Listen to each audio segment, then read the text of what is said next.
So Neal rule. Sit back and relax. It's time for your daily dose of Big D energy.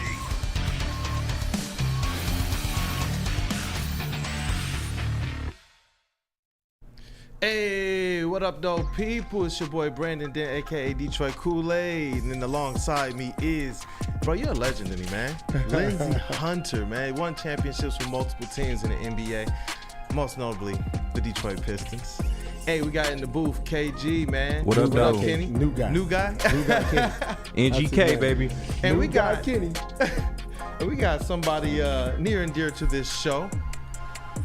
Spinmo Racks. What's going on? How's it going, brother? Feeling good. Ready for a good show? Hey, definitely, man. Definitely. Listen, you guys know we're filling in for Mr. Elite himself, Neal Rule. The golden voice. And Darren McCarty. D-Mac. D-Mac, man. Red Wings legend. But definitely make sure you guys check out woodwardsports.com for all the latest articles that are going up there, especially Matt Broder, our Lions insider. He's going to keep you as informed as possible. Terry Foster's on there as well. And you can catch, if you want to actually do this to yourself, any Piston articles that I post up there as well. So definitely, Why you man. talking to Pistons, bro? Look, man. What other choice do we have? Yeah, facts. Jeez, I love them, though, man. I do. Me too, man. I love them. I love them. Near and dear to my heart. It's just crushing me what's going on right now. Man, but what do we got to talk about here, man? The Red Wings game last night. Patrick lost Kane in overtime, made right? his debut, but they lost in overtime. Like, what happened in that game? It was goaltending and defense, man. They had I think it was 7 goals scored in 3 minutes between both teams. It was pretty wild, but that defense is looking rough. Defense is looking rough. Goaltending's looking rough. Ville Husso now has had 13 straight games at Little Caesars Arena where he's allowed 3 or more goals. Ooh. So I think it's time for Alex Lyon to get the reins as the number one goaltender on the team and bring up Simon Edmondson, let the kid play. Sheesh, man, sheesh. But what'd you think about Patrick Kane? I mean, he looked like Patrick Kane. He didn't look like he was missing anything or lost a step. I mean, obviously he's not Patrick Kane of the Blackhawks fame where he was in his prime winning Hart trophies and stuff, but he looked good. It's going to take him a little while before he gets really comfortable, but I'm excited to see what he can do to this team. It just brings more offense. Now we got to fix that defense. Yeah. I think it's on the way too. For a long time, it seemed like people were at first definitely on board the Iser plan, and then it got to a point in time where people were a little bit like, "What's going on with the Iser plan?" And Darren McCarty on this show continued to tell people, "Trust the Iser plan. Trust the Iser plan. Trust the Iser plan." And now I think we see a lot more than just hope, man. We see this team headed in the right direction. And like you said, man, they shore up this defense, which I don't think is going to be difficult for Heisman to do. This team is going to be a good team for a long time to come. I really do believe that, man. Yeah, it's tough. They can bring up Simon Edmondson. He's been playing great in Grand Rapids. He's one of the young guys that is going to be a big help to that defense, and then make a trade at the deadline, bring in a veteran defender you can put on that back blue line to make some things more certain back there. Hey, Spenny, I do got a question. The Red Wings, this isn't their first blown lead. No. Do you think that's a concern at this point in the season? I think so. It's starting to be a concern. Last night they gave up 2 shorthanded goals, which is, you can never afford to do that. And like I said, the goaltending, I think Alex Lyon is the guy that they need to put in there for the majority of the season for him to be your goalkeeper one, because it's Husso has not been up to par as of late. So you need Simon Edmondson up. You got to get Lyon back there, get him the majority of the games, then we'll see what's going on from there. Hey, Spinmo Racks holding it down with the Red Wings talk. we gotta get Gentry back in here as well at some point to probably talk about these Red Wings a little bit later in the show. But shout out to him too. You can catch his writing on woodwardsports.com as well. He keeps us all up to date in what's going on with the Red Wings. Especially, I know he got some concerns too with, the Red Wings probably. He wants to see them bring up some of these players that they got, in Grand Rapids. He thinks that they would help right now over some of the players they got here. So he's definitely had some things to say about it. But Thursday night football, man. What'd you guys think about it? Sucked. Ugly. Sat there and wasted my time watching that foolishness. Talk to What us. else was we gonna do? Well, I started, so there were, the NBA play-in tournament was still going on. So I started watching that. Halliburton, man. Oh, man. Yeah, good game. That kid's special. Goodness. Killian Hayes, though. Stop it. He's improving. Dude, I'm watching Halliburton sing. He's really. I'm looking at the guards in the Eastern Conference right now. There isn't a guard in the Eastern Conference that you can legitimately put ahead of him There's no definitive as far person. as being a starter on the All-Star team. Mm-hmm. Yeah. There's not one point guard you can put ahead of him right now. Not one. It's facts. And the way the kid is playing, if he can sustain this type of play, he might first team All-NBA. What do you have now? 3 games of 15 assists and no turnovers already? Dude, That's had wild. That's last crazy. night, dude. And I'm talking about, I'm watching him because I actually got to coach against him in college, and he was good, but you didn't see this. You just saw a kid that knew how to play, probably had about 14 points, 8 assists in college against us, and, just didn't blow Nothing you away. really jumped off the page. No, he wasn't that because he's not a freakish athlete. Not the Got a little awkward. The body's biggest physique. slim, Yeah. But I knew he knew how to play. But watching him mature, man, in this league, dude. Yeah.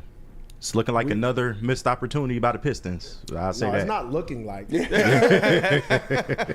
And it's not like he's got a team full of all-stars surrounding No. him. No. He just went out there, gave the Celtics a 28-point triple-double with no turnovers. And now he's going up against Dame, shooting from the logo, going back for back. Like, Dude, he just took down 2 of the Titans in the Eastern Conference. Yeah. And went toe-to-toe with all NBA players, all NBA first-teamers, Dame. The Celtics got a Tatum. bunch of them over there. Giannis. And he stood tall, dude, and took him down. Like, dude, I'm tripping. Like, Yeah, no, his year-over-year improvement from like a player that we knew early on, we missed out on one, but it was still to a point where early on we were like, well, we got Cade. But now it's just like, Halliburton is that deal right now. He is that guy, and the improvement has gone from pretty good to, like you're saying, who's the best point guard in the East right now? well, right off bat, you would say Dame, right? Man, Tyrese has been cruising, Dame, bro. You would say, I'm Tyrese. just saying, you would say Yeah, Dame. you would normally say Dame, You but could have said Jalen Brunson's up there, too. yeah, you could have said Brunson. He surpassed Brunson, I think. Yeah. Dude, there's nobody that you can legitimately say is better than him right now or playing better. there are arguments to be had, but he's definitely in those arguments. He's the guy, man. I'm tripping. Like, I'm watching him, and I love guards. I love watching dynamic guards and just seeing what he's doing and how he's doing it. Because it's not like his numbers are just like filler numbers, like impactful. Mm-hmm. And then when you hear his teammates, even some of the veterans on the team say, he ignites us. Like, when he gets going, he brings us with him. And I'm like, So it's not just the balling, it's not just the hooping, it's also the leadership too. yes. Man. And the kid is not afraid. Like, I'm hearing him talk that talk too. Yeah. Do you think that's the Rick Carlisle effect? Because, I mean, he seemed to be playing a little better. That's that Chicago effect. I got you. Ain't got nothing to do with Rick Carlisle. That's shot Because, time. honestly speaking, I'm surprised at how this team is playing because they're not a very good defensive team. But Rick Carlisle has finally kind of like, I got to kind of change with what's going on in the NBA. I got some guys that can shoot the ball. We can score. And he's allowing this team to be kind of who they are. And, dude, they're putting up numbers. I think they scored 160 against somebody earlier this year. Damn. They're putting up numbers. They can score. That's crazy. And then I'm sitting there watching. I'm watching the Bucks play a zone against them, and I'm sitting there like, what the hell is He's going going on? to pick that apart. Oh, they just destroyed that. Yeah. They destroyed. Yeah. It. But I mean, he's no Desmond Bain. Speaking, I sat there. I was at my buddy's sports bar, and I'm watching, and I'm like, oh, we got a chance to get this one tonight, baby. Psych. And Desmond Bain went clinical Bananas, on bro. us. He went clinical. Bro, they called a timeout. We're like 20 seconds left to go to try and get that man to 50 points. Yeah. I was just like, man. Well, hell, he had 49. I couldn't believe that they made no adjustments on the pick and roll. Like, he was coming off those pick and rolls, taking 3 steps, hitting that 17-footer. I feel like he did that 7 possessions in a row, and they were still. I was like, what is happening right now? And then as soon as they stopped that, it was like 3 possessions in a row of just getting to the basket and laying it up with ease. Like that physicality that we saw in the beginning of the season, they talked about. During and Stu, early in the season, talked about, we want to make the other team feel uncomfortable. If they come into this paint, they're going to feel our presence. Well, it's coming to a point with the Pistons, and I'm like, you know, I try to watch every game. It's painful as it is. I feel you, I love, you know, I'm a basketball junkie. That's just who I am. Yeah. It's coming to a point where you got to think that they're going to sit back and have a meeting and say, what are we going to do? You know, they're going to have to sit down with Monty and ask, who do you want to keep? Yeah.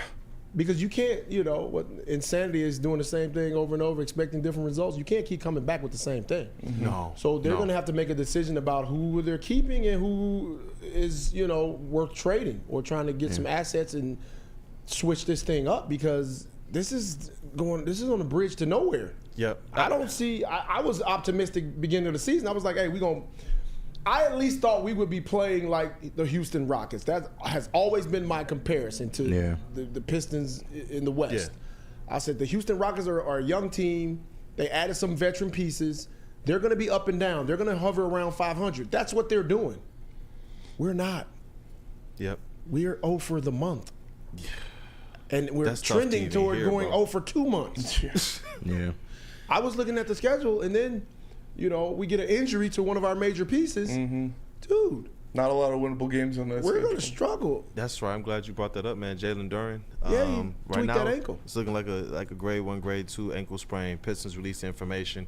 He will be reevaluated in 2 weeks. Man.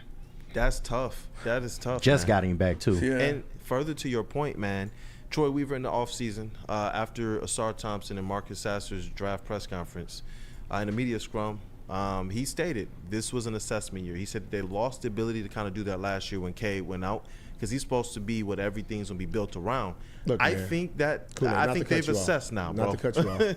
We were tanking last year. Yeah. They weren't trying to assess anything. We wanted Wemby. Yeah. you got to in a draft like that, when you have the personnel we wanted that Wemby. says, Let's just be honest. Go for it. So I'll say, okay, yeah, that was supposed to be an assessment year last year, but we know we were taking. I don't think they need to take the full season to assess this season. Like you said, they got to get something done, because you can't keep just running into the wall. You can't just keep banging your face into it. This is not good for anybody. I looked at one of the. I think we had a home game, and I was at home watching, and there were nobody in the stands. Yeah. The last game was tough, bro. Seeing people leaving with like 8 minutes left to go, and it was already only like 7,000 in there. I'm surprised it got that high. But sad, man, how the mighty have fallen. I think they'll get back there, though, brother. When? I can't take another 5-year rebuild.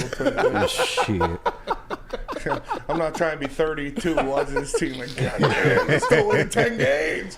Dude, I was in a restaurant the other day, and right down on Woodward, and the guys, I was talking to the people that owned it, and I guess it was a young kid in there, and he didn't know who I was, and they were taking pictures. He was like, "You play ball?" I was like, "I used to. I'm a has-been." He was like, "Oh, what?" So I told him my name. He was like, "Yeah, I was born in 04 when the Pistons won it." I was like, "Oh, yeah, I was on that team." He was like, "Really? Damn, it's been that long?" Yeah, man. You shitting me? This dude was born in 04. It's been a long time, brother. He's a grown-ass man. It's been a super long time. Long time, bro. Oh, my. When you put it in that perspective, yeah, we can't wait that long. And, you know, something that would help you if you do decide to watch a Pistons game would be a trip to Dispo first, because you can experience Dispo Romeo, a team that curates an exclusive atmosphere mixed with a fresh inventory from Michigan's largest variety of products. The first ever cannabis mall of its kind, conveniently located off of Van Dyke and 32 Mile Road in Romeo. Dispo Romeo is now open late until midnight every day except Sunday. Can it get any better than that? Dispo Dispensary, DispoShops.com, your local cannabis plug. Since the dawn of moving people, Chevrolet has led the way. The world of transportation is changing. At Feldman Chevrolet, we are leading the charge forward. With every electric vehicle, every mile traveled, one Feldman at a time. The company that puts more Chevys on Michigan roads is now the #1 name for Chevy electric vehicles. Now, coming to Woodward Sports, Woodward and Main Street, the Woodward Sports Network Detroit Lions show. Let's go! Catch Gabrielle D. Phillips, Matt Broder, and Terry Foster for all the latest news on your Detroit Lions every week. Only on the Woodward Sports Network YouTube channel and woodwardsports.com.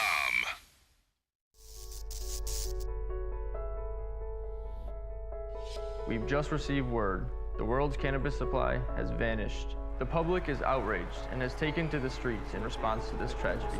The individual responsible acted alone, and we can only hope they will make things right soon.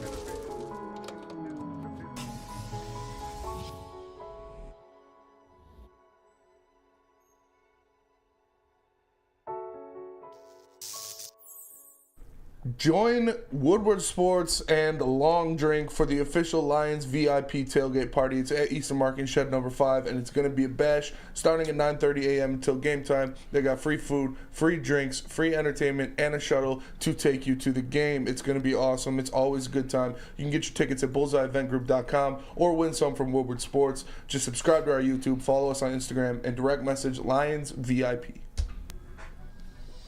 Hey, yo, back on Big D Energy, filling in for the elite Neal Rule President. and Darren McCarty. Hey, the president, right? Salutes. Salutes. Oh, yeah. Yeah, he's down in Orlando. He's going to call the game tonight Kicking on the it. radio. So he did say he will make sure that the Detroit Pistons win tonight. He guaranteed it. Beat the Orlando, but he guaranteed He it. was undefeated Look in at Lindsey's regulation face, last bro. year. He was undefeated in regulation last year, but I told him he's going to see Paulo drop 45 on us. Bro, that's another kid that I'm looking at like, God. Man. He looks good. The Magic? What, the Magic are third in the Man. East? Yes. See what I'm saying? They're young. They're just Yeah. as young as we are, right? Yep. Everybody but the Pistons, man. It just seems like that. Man, But you can look, and I know we're going to talk Lions. I'm sorry, chat people, but you can look at Paolo, man. He's a bona fide #1 best player on a championship squad. Mm-hmm. Like, there's no doubt. When you look at him, you go, holy shit, that's Yeah. I'm watching him go at it with some of the Titans in the NBA, going at them and getting dubs. Yeah. He reminds me of my guy. Melo, he's like a bigger version of Melo. Yeah. Mm-hmm. With a better handle. With a better Yeah. handle. A little better defense. Yeah. Playmaking is on point. All right, Kool-Aid, man. We'll talk Pistons later. I know. I'm getting I know. depressed. I know. Sheesh. Well, listen. At least, we can try and pick up these spirits a little bit with some Detroit Lions talk. They take on the Chicago Bears. The Bears. It seems like Dumb Bears. the talk leading up to this game was about the defense, and then out of nowhere, it just became about the weather. Like, everybody now is a weatherman, a weather reporter. Everybody right now is wondering what Jared Goff is going to do in this game. But let's talk about it, man. Lions versus Bears. How can Detroit get the win in Chicago, Lindsey? Well, I think, they just do what they've been doing. The Lions, believe it or not, they're a running team. They're a running team, so I don't think the weather will make a big difference. I think they'll control the ball, against the Bears and take care of business. I think Goff will be solid as long as he has a clean pocket. Yeah. They'll be good. Got to get the ball. Got to get the ball to J-Mo more. We gotta. Glad you we said gotta do what you see Shanahan doing with Debo, or with any of those dynamic, guys. They get the ball out in flat screens, reverses, all types of crazy lineups. They get the ball to those guys, and J-Mo has proven, like, dude, when he took that reverse up the field, like, he was a blur. It looked like Faster than a it looked speeding like a video bullet, game. It was a video game. Everybody else was running in slow motion, and he just shoot. So you gotta get the ball in that dude's hands. Yeah, I'm glad you said that too, because I think everybody's expecting this game plan to be the Lions are going to come out here and honestly put the game in the hands of Jahmyr Gibbs and David Montgomery. Hope that this offensive line can definitely play above the talent that's there right now. I hope to see Kobe Sarsdale. Kenny G was talking about that earlier. Hope to see him step up. Right. But I do believe that the checkdowns, I do believe that the reverses, I do believe that some short passes, some over the field, getting J-Mo kind of in these slant routes like Herman Moore talked about, I think that goes a long way to helping out the run game a lot. Because it gives the Chicago Bears something else that they have to think about, man. And J-Mo, man, you get him the ball 5, 6, 7 yards in space going across the middle of the field. We see what it's doing, and obviously it's a different position, but Sam Laporta. We see what it's doing for Amon-Ra St. Brown. When he's able to catch the ball in the middle of the field and just kind of turn it up the field and get yards, man. Like, I'm hoping that they do this to give the Bears something else to think about. I don't want every time J-Mo's out there for it to just be him out on the edge, just going deep every single time. Yeah, talking about taking a decoy to take a safety away when everything else is stacked up against the run. But Spinny, how did the Lions get this win? I do think they need to run the ball. Like Lindsey said, that's what this offense wants to do. That's what it's predicated on, is running the ball. And they would have been able to do that and beat the Bears handily in the last game if it wasn't for those 3 turnovers. Ooh. So you need to go out there and run the ball. But I also think, obviously, we need to get the ball to J-Mo more. I think there's going to be deep shots available in this game because you look at the strength of the Bears' defense. It is that linebacking core. Right. And last week against the Saints, Amon-Ra St. Brown was double-teamed a lot. Sam Laporta went off. Yeah. Sam Laporta went off. He went down there, and he had a fantastic game. That's going to draw even more attention to the middle of the field. So you're going to see some one-on-ones on the outside. And that you chuck that bitch to J-Mo at least 4 times and let him go get it. Like, if he doesn't have a safety over top of him, hot route.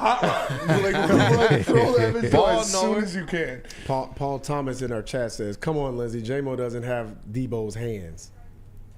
Oh my God. Come on, Paul. What are you talking about?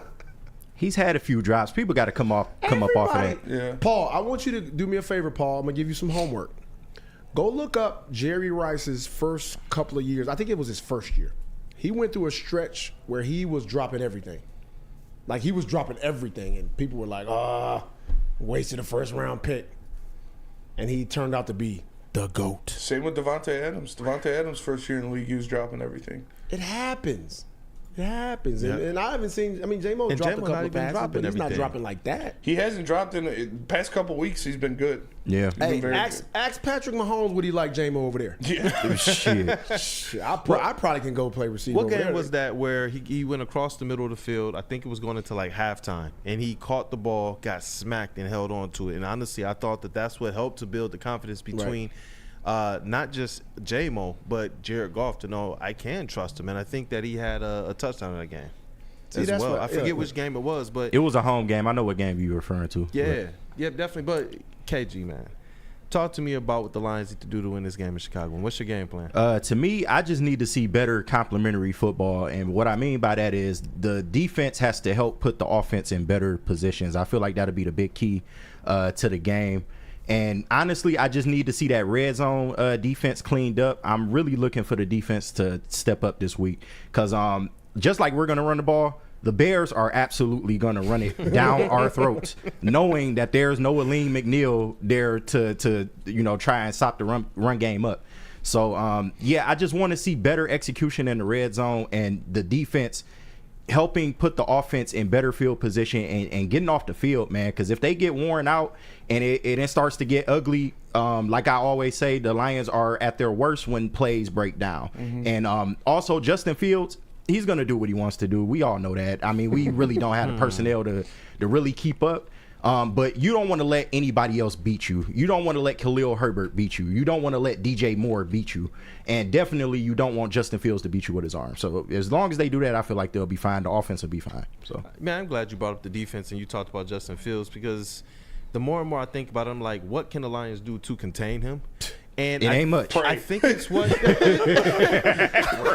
it's what Spinney said earlier, and I don't even think it has much to do with the defense. I think it has everything to do with the offense not turning the ball over. Mm-hmm. You got to keep them off the field. I want to see this offense behind, like we said, Jahmyr Gibbs, David Montgomery, be able to actually control this kind of time of possession battle when they're out there against the Chicago Bears. And if you give the Chicago Bears a short field, it gives Justin Fields so much that he can operate with. A 20-yard scamper from him already in his zone, Right. it's already going to be points for the Chicago Bears, whether that's a field goal or whether that's a touchdown. Yeah. And I just don't think that the Lions have the necessary personnel to – they can make stands, but how many stands can you make against somebody as dynamic as Justin Fields? Right. And our red zone defense has just been absolutely terrible.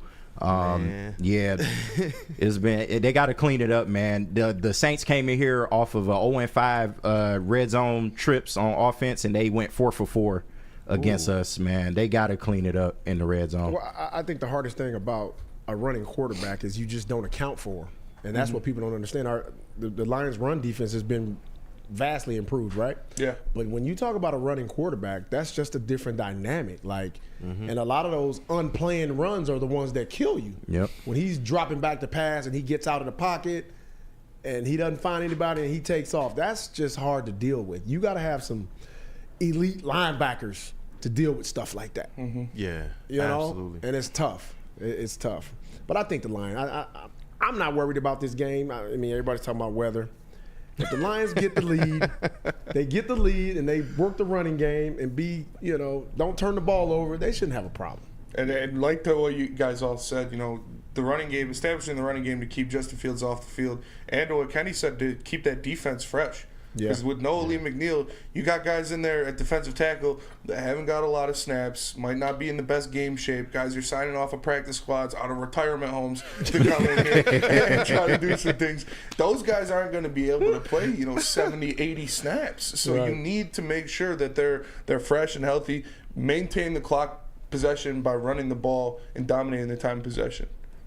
Man, that's a great point. Justin Fields, man. This is somebody who, coming into this season, I did not necessarily expect a whole lot out of. But right now, going into this game, it's just like, outside of the run game, I think the second biggest thing is making sure that the ball does not stay in that guy's hands too long. Right. Yeah. Well, he proved that he can give his team a chance to beat you when they played the Lions here. Yeah, they should have won. It was really just bad. It was bad play calling by Matt Eberflus at the end. Yeah, that was awful. They were trying to lose. Yeah, 2 runs and a bomb. Come on now, like, that's stupid. But that's my thing, And you look at his development over the years, we haven't seen much of it. We've seen him be the same guy, and I attribute that to the quarterback coach and coaching. Like, regardless of what quarterback goes to Chicago, if they don't make some wholesale changes as far as how they develop a quarterback, you can get Caleb Williams or whoever you want. You're going to watch a guy get destroyed. Yeah. We've seen it in the NFL on numerous occasions. A quarterback with a promising future is drafted into a situation where he's not developed properly and he gets destroyed. His confidence gets destroyed. His whatever development was ahead of him, it's just hard to get it out of him. You know, look at the 2 quarterbacks that were drafted this past season. Look at the contrast in development. C.J. Stroud's a dog, man. Oh, C.J. Stroud is an MVP candidate. Yeah. And Bryce Young is where? 5'2". It's not all his fault. It's not all his fault though. No, that's my point. The situations is totally different too. But that's my point. Like, can we look at the Bears' development as far as quarterback is concerned and say, is it all Justin Fields' fault? Right. No, it's not. We talked about that yesterday. Like, imagine if he had a play caller or an offensive-minded head coach. Imagine if he was on the 49ers and Kyle Shanahan. God. I wanted them to draft him. When the draft was here, I was like, dude, we got to take Justin Fields. I'm like, they would have won the Super Bowl last year if they I'm like, we get him, it's a wrap. Yeah. Sheesh. And we have a reach way up here for a guy that played 7 games in college. Those naked bootlegs with Justin Fields having Christian McCaffrey and D'Lo out there. Oh man, that would be It'd be nasty. That would be work. The league would have needed a guardian for sure. But you know what? Things always work out. And we got the right guy. Brock Purdy's looking pretty damn good.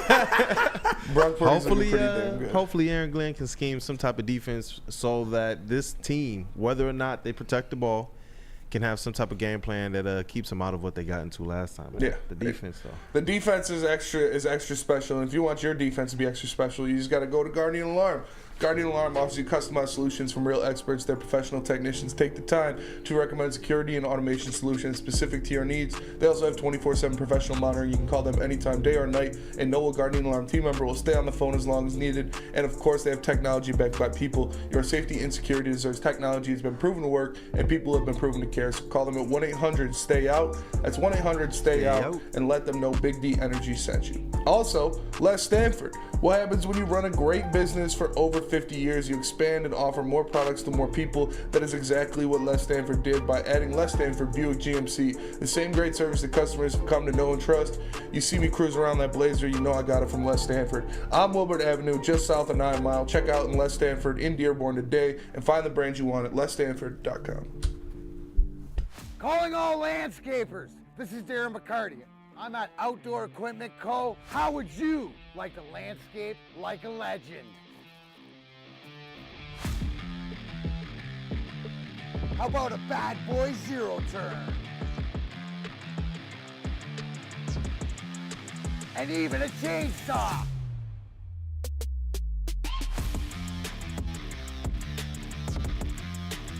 And even a weed whipper. So register today at OutdoorEquipCo.com, and even you could have DMAC on your landscaping crew.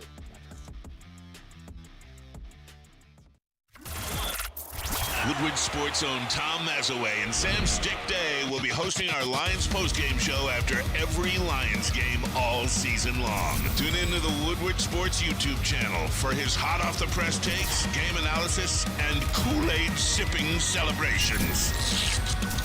You won't want to miss it. Join Maz, Stick, and special guests each week immediately following every Lions game, exclusively on the WSN YouTube channel. Your home is your most important asset. Flexibility in the sales process is key. When you work with Mark White & Associates, you can cancel at any time, for any reason, without penalty. Speaking of flexibility, check this out. Who you work with matters. Hire the best broker in the game.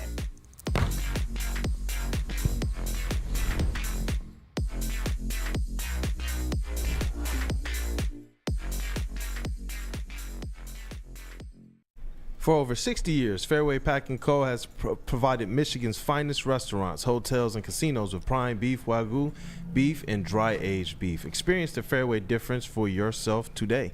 Visit the steak shop in Grosse Pointe Woods for grab-and-go steaks, or order online at fairwaypacking.com. Man, we were talking about your Niners on break here. How about them Niners? How you feeling about them, man? Super Bowl odds. Well, you know what? I hate to get ahead of myself because anything can happen any given Sunday. If we just so happen to like get lucky enough and blessed enough to make it to the Super Bowl, I might have to drop a bag and get out there. You going to go out there? What? Hey, you taking the crew too, right? Hey, man. If we get to the Super Bowl, I might just have to drop a bag. I'm out there. I'm in them streets. I feel that. Notice he's saying I'm. He ain't taking us. Hey. Bro, I don't even know what I would do if the Lions made the Super Bowl. One day. I have They're no gonna make idea it one what I day. would do. Not this year. I but quite one day. possibly might be going to the Super Bowl this year. Hey. Shout out my guy Ronnie Cyrus. I'm just saying. Yeah, okay. Things are in the works. Hey, didn't he hook you guys up with some tickets to the Lions? Yeah, before? he hooked us Like up all with access tickets passes? and on-field passes and stuff like that. And he Nice. got nominated for the Salute to Service award for the NFL. Hey. So he's going to be honored at the Super Bowl.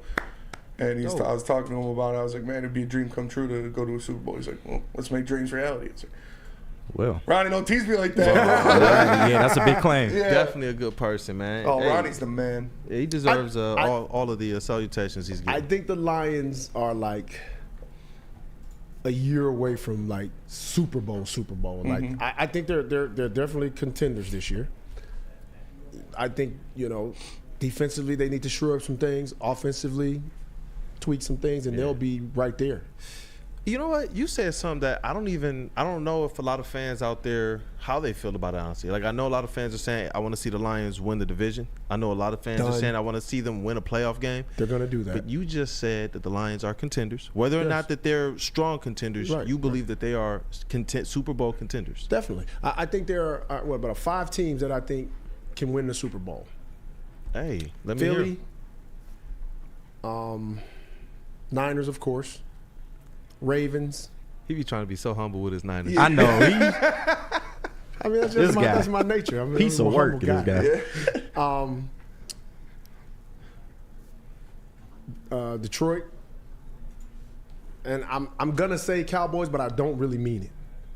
You know what I mean? Just because they get so much hype and shit, but I don't really mean Cowboys. I'd be so sick if they get to the damn Super Bowl. Don't say that. Oh, don't even say that. They God. not in no Super Bowl. They're gonna self-destruct. No, right I when do it's want to time. ask the chat that though, man. Are you guys on this bandwagon? Are you on that train that you believe that the Detroit Lions are Super Bowl contenders to at least make it? I do, because I'm telling you, man, over the last few weeks, it seems like everybody has been upset that Brad Holmes hasn't made a move. They didn't make a move at the deadline. People are upset with some of the injuries. Some people are upset with how we're using some of the players, like J-Mo. But here's the thing, though. You know, before the season started, we sat in here. Spenny can attest to it. And everybody was in here talking about, I don't know one person in the chat that can say that they said, because I was saying the Lions would win. How many games? I say 13? 13, yeah. From before they played a game, I said the Lions will win 13 games. Everybody's like, oh no, Lindsey, 10 at best. Everybody was like shooting me down. And now that it's kind of coming to fruition that they're going to probably win 13 games. Or damn near, you know? Be close. Yeah. And the fact that I feel like they'll get a home playoff game, I hope against the Cowgirls. I don't. Why not? I don't want to see the Cowboys. I want a guaranteed playoff victory. The Cowboys. I feel you on that. Cowboys. Cowboys are a good team, man. Spinny. Give me the Rams. Give me the Packers again. The Cowboys on the road, they're not the same. They're not the same. They're at home. Oh, they're King Kong at home. Yeah. On the road, Alvin and the Chipmunks against good teams. Yeah, the Lions will destroy them here. I'm just saying, man. Yeah, Ford Field will be rocking that first playoff game. And how great would it be to blast Dakota Rain and Jerry Jones out of the playoffs once again? Bro, that would be great. Oh my gosh, I still have nightmares about them picking up the flag, bro. Yeah, I really man. do. I still do. What's up, KG? That was just a screw job, man. I hate even talking about that game, man. I want to see the Lions, if they do match up with the Cowboys, absolutely go. Because I heard some people talking I was listening to a show on the way here. They were like, Lions #1 seed, baby. I'm like, ooh, that's going to be tough. So the Cowboys are playing Philly. Mm-hmm. Yeah. Lions got Bears. We got Seattle. Yeah. And I'm not ever, let me make sure that people understand this. I will never, as long as there's breath in my body, root for the Cowboys. So I don't give a damn if they win or lose, whatever. I like that. Because people are like, well, we need the Cowboys to beat Philly, so I don't care about that. Yeah. Whatever is going to happen is going to happen. If Philly wins, they win. If Cowboys win, they win. I'm never rooting for the Cowboys. But if the Cowboys luck up and beat Philly, and we all are tied with the same record, then the Lions will be tied, or we'll be first, because we beat both of those guys. Yeah. And the Lions will be right there. Everybody will have the same record.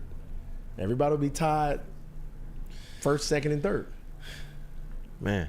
Think about it. How long has it been since the Lions have been competing not only to win their division, but the conference? You're right, man. 60 because years. the Bears. I've never seen it really. So people are getting beside themselves on all these little things that they're complaining about. Oh, we're not doing this, we're not doing that. They're trending in the right direction, people. All those things are fixable. You know what I'm saying? Like some of the things that we complain about can be fixed and will be fixed, I think, in the near future. But right now they have games to win, they have a season to play, and you got to do things on the fly. Injuries happen. Mm-hmm. We talked about how much depth they had early on, and it's being put to the test, which everybody in the NFL's depth is put to the test at this stage of the season because injuries happen. You know, but the Lions have proven their mettle, and they have withstood through all these things. They've had some hiccups along the way. Everybody has. Everybody does. You know, I think it's just we don't really know what to expect. I've heard you say this before too, because we haven't been in this position, man. We talk about the fans, like the Pistons fans who were born in 04, and they never really got to experience what that team looked like and what winning looked like from a basketball perspective. Here with the Lions, we've always found ourselves in the same position that the Chicago Bears are in right now, just trying to play spoiler. Like our Super Bowls or our like big moments was, can we steal one from the Packers? Yeah. Can we or backdoor into the playoffs. That's always been our thing too. Or backdoor into the playoffs, man. We were always hopeful, like, man, can we just find some way to just make it into that wild card game so we can get stomped? It was like that was always our mindset. Now we're sitting here as one of the big dogs on the block. And it's interesting to hear your perspective as a fan of another team say, "Nah, y'all got it. Y'all got it." I heard you tell Neal that one time. He was like, "Look, I've seen winning teams. I'm telling you, you guys are a winning team. You guys are real. It's for real." And that to me, it feels almost dirty to say. Yeah. Like the Lions are a real team, despite any of the ups and downs, despite the injuries. Despite anything that we think of scheme or what Brad Holmes should have did, or if Dan Campbell is doing, taking too many gambles with the fourth downs, it's like this team realistically has overcome all of that, man. To sit pretty right now, no back-to-back losses on the year.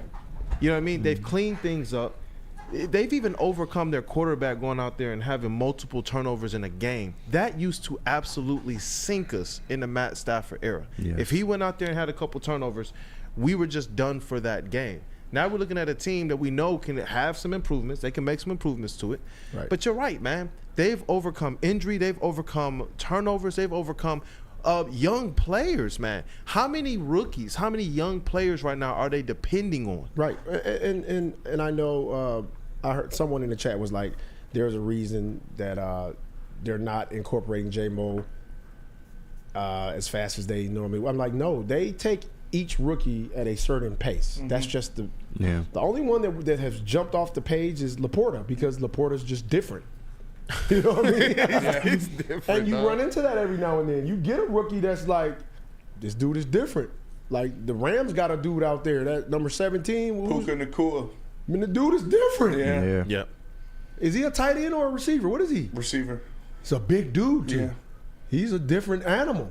Like you get that every now and then. And but they spoon feed him until they feel like they can throw him out there. Well, I think Gibbs. I was frustrated with Gibbs because I'm like, dude, Gibbs is dynamic. Like we got to get this dude the ball. Like, but they took their time. Yeah. You know, and then when he got his time to shine, he exploded, and we're like. And I think it keeps him a little bit more fresh as well. He does. Know, as you get to the back half of the season. Too. I think that's part of it too. He's a rookie, and as a running back, they don't want to, just overdo it with him, but Gibbs is a monster. I think it's just a testament to how good we've actually become, because in past Lions regimes, I know people were complaining about J-Mo, but just imagine in past Lions regimes, we would have really been like on J-Mo's head about not performing. He would have had pressure on him from day one to come in here and be that standout that he was in college. And the fact that we've been able to bring him along has been sort of a luxury, and that's a good thing. It's not a bad thing. I think people look at it too much as a bad thing. It's nice that we can have that in the tuck and bring him along slowly and still have an Amon-Ra St. Brown, a Josh Reynolds, still have other players that can contribute while he's learning, on the fly, because he had 2 years out of the league essentially, right? And he's coming in and he's taking his time, but he's starting to improve. You're starting to see it, so we just got to relax a little bit. I hate to quote Aaron Rodgers, but we got to relax. It's true. It's when you have your number 12 overall pick who's not living up to expectations at the moment, but you're still a 9-3 football team. It's a good thing. Exactly, it's a great thing, man. The next thing is and I know how Spenny feels about this. A lot of people in the chat were saying Goff is not the guy to get us there. Look, man, Goff has been to a Super Bowl, unlike the Lions. The worst Super Bowl of all time. Hey, he got there. But Spenny, you got to get there to know what it's like. The Goff got us to a Super Bowl, or got to a Super Bowl. He had 0 touchdowns in that playoff run. In the playoff run, none of them. Like that's.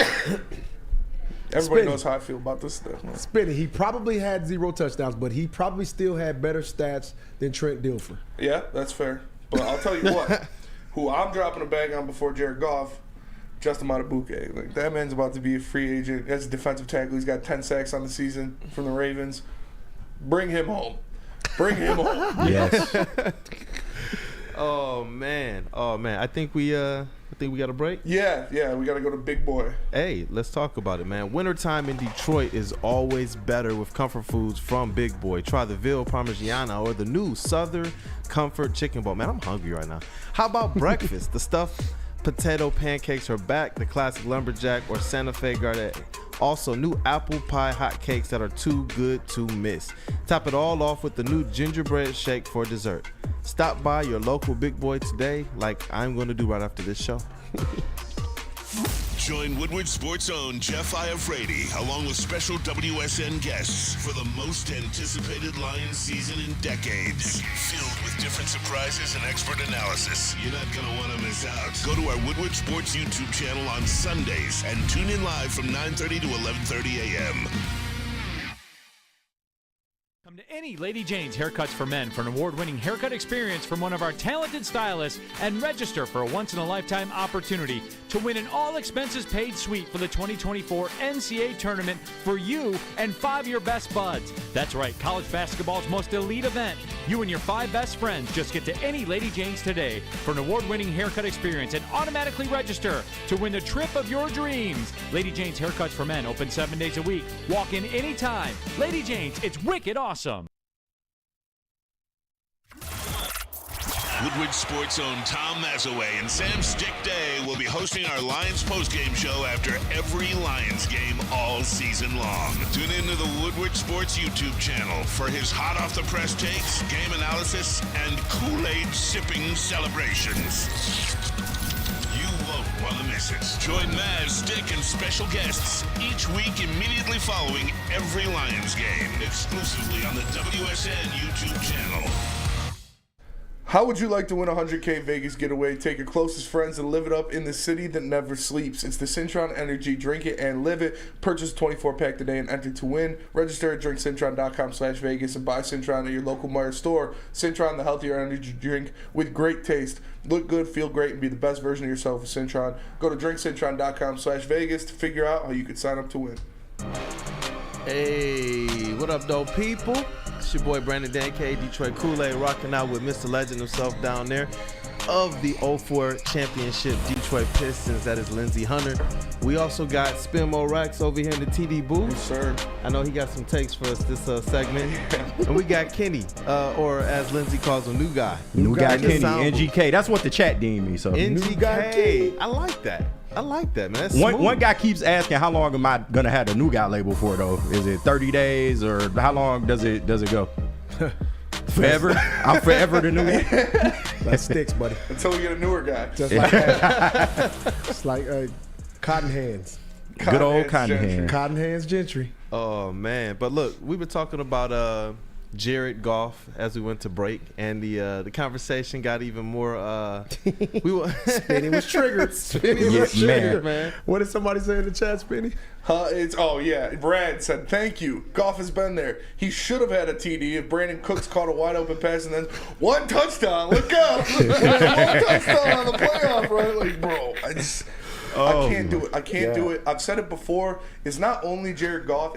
I'm not in the business of paying $50 million to anybody other than Patrick Mahomes. Like, I'd rather go out there, give me a rookie contract, a guy that can come in, and then you put all the pieces around him. You're not going to be able to afford all of these pieces if you sign Jared Goff to that kind of money. You look at it with the Chiefs. They had to get rid of Orlando Brown. They had to get rid of Tyreek Hill. They had to get rid of Frank Clark.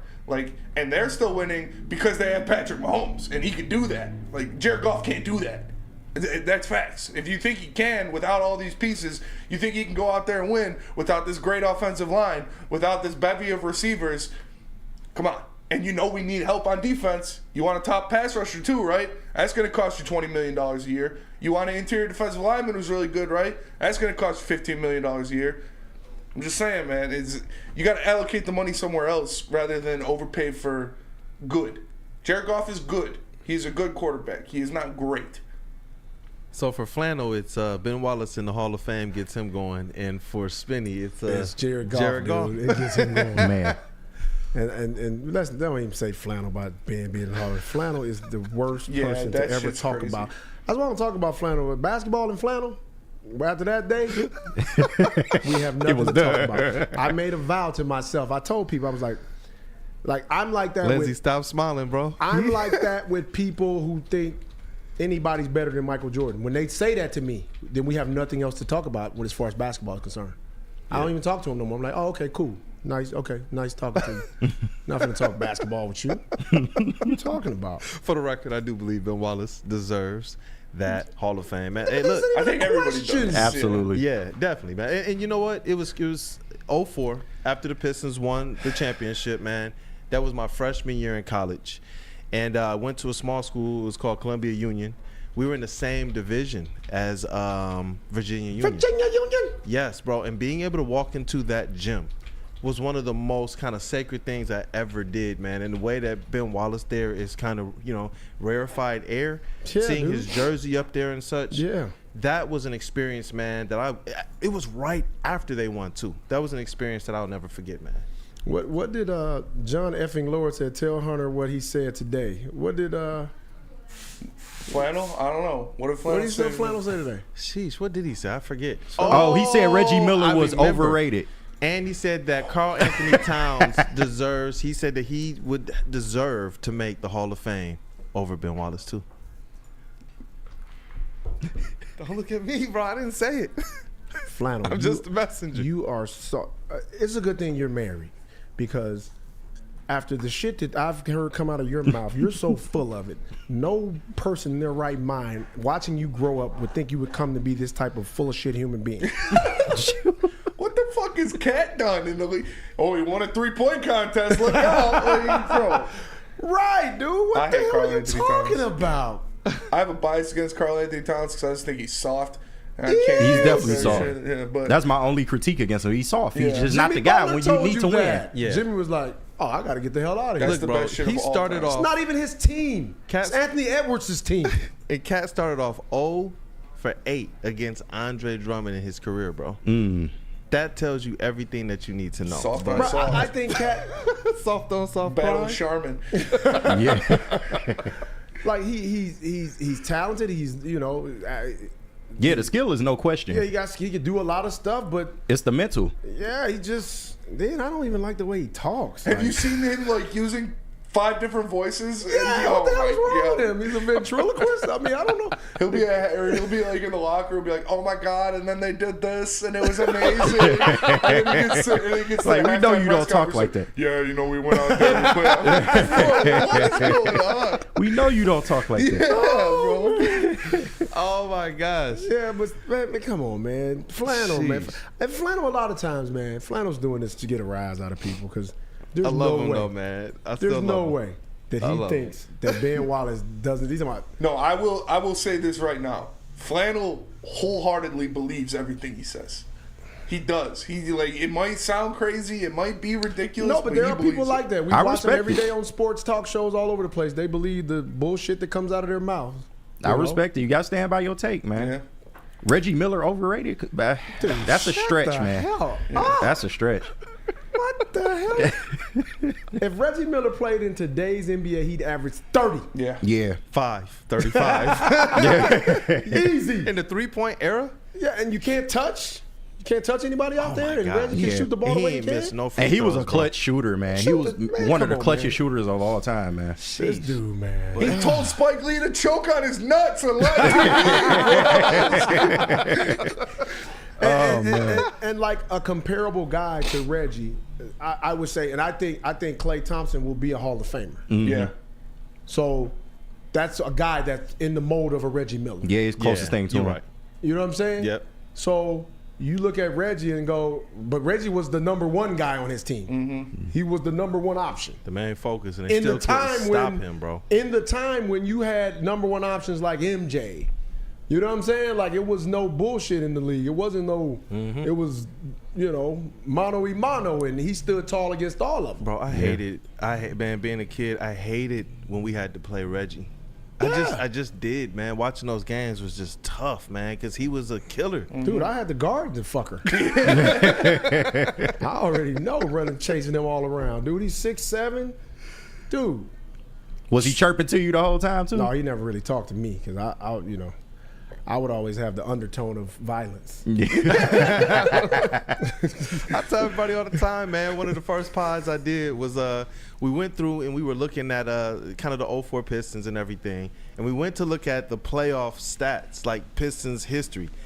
And whose name do you think we saw littered throughout all of these different stats, from like steals, points, 3-pointers?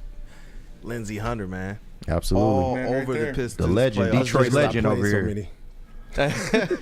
No, but you know, when you play it in that environment, dude, like, look, I got stitches here from playing against Indiana. Sheesh. And I think me and Dale Davis are cool. And he fucking split my head wide open. Hey, Man. shout out Matt Broder in the chat, man, our Lions insider. He said, is Reggie the best Miller in his family? No. No, we know that, dude. His sister was a problem. His fucking sister scored 100 points in high school. Yeah, What are it you was a talking problem. about? She was a problem, man.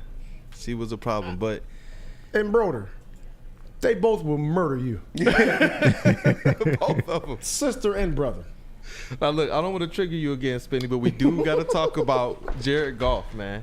We got to go to break real fast. That's right. We actually do, right? It wasn't just a joke, but we can talk about Jared Goff after this break. But first, let me tell you about something the Gobblers might need, which is good insurance, because Swiss Insurance is here for you, and it's the perfect time to shop your home and auto insurance. Football is in full swing, and just like they are, Swiss is making it happen. Shop it like a pro with Swiss Insurance. They cover Woodward Sports, and they should be covering you too. Ask for Mark at Swiss Insurance today at SwissINS.com or call 248-800-4177. Swiss Insurance.